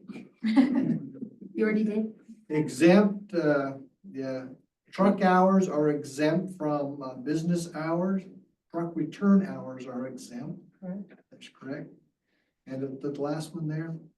And November through March, 6 a.m. to 5 p.m., Monday through Friday, Saturdays 5 to 2. Same exemption on the trucks returning. Bullet number 3, expand equipment allowance. Business plan 1.b. Tend to increase to 10 mixers, 2 dump trucks, and 2 semi trucks. Number 4, is that 4? Yeah. Expand daily production level to 300 yards of concrete per day. I can't see. Number 5. Number 5, expand the facility by accepting a 20 by 40 building for equipment and office and expanding. The request. Oh, is yeah, on where's the second one that line. shows, yeah. Add 40 by 50, is that 60? 80. 40 by 80. Weather port plus a 40 by 50 weather port storage unit plus a 40 by 50 batch plant building plus a 6,000 square feet mechanic shop and additional 5,000 square foot indoor parking, truck parking. Number 6, can't see it. Gotta be the truck. Truck routing plan, update with level 3 traffic study numbers. Number 7, road bond, adopt engineering's new bond at 100,000 annually. What's that, for 4 years to address 50% of road impact improvements on the road identified in the approved truck routing plan. I would second that. I'll read it again. Okay, Todd has second. Seconds the whole motion. Okay, all in favor? Nay. Nay, okay, we have one nay. Good luck, gentlemen. Anybody else need to add anything else on this? Ms. Watson, I missed the final tally. 7-1. 7-1, sir. Thank you. 7 for, 1 against. I appreciate it. Keep notes on the lake with you guys. Talk to us and we'll try to do the same with you guys, okay? We're here to respect what's in the lake. Okay. And fix the guy with the loud muffler. Yeah, well, now that we're working with Ryan, I feel a lot more comfortable presenting stuff. A lot more. Okay. I just didn't know. The whole process was clumsy and complicated to me and I just hated it. But now I feel like I have a better system. So Good. And Next just, time you keep us this way, you bring the beer. thank you very much. This meeting's adjourned. Thank you. Additional meeting things we have to do before we close. You still have to get the report, But as I say, department report, gentlemen, you are free to go. We just are gonna finish up by department report potentially. Thank you for your time this evening. Nothing really significant. We do have a new hire. Okay. Actually, And our next meeting, tell us about our next meeting, Brittany. What do we got going on? We have a rezone and a subdivision. Okay. What was your question, Dan? That was it. Okay, sorry. Yes. Well, I think I'm, Sorry, meeting, that is it. We have the next meeting. Do us, I am gonna make one comment before I adjourn. As soon as you are able to respond to an email, what's happening is that the applicants are on hold about knowing whether or not they can actually go forward. Let's try to respond to that just as soon as we can, just because having a form, having enough for the quorum is very important. And other than that, thank you for everybody staying so late. Safe travels back home. Thank you so much.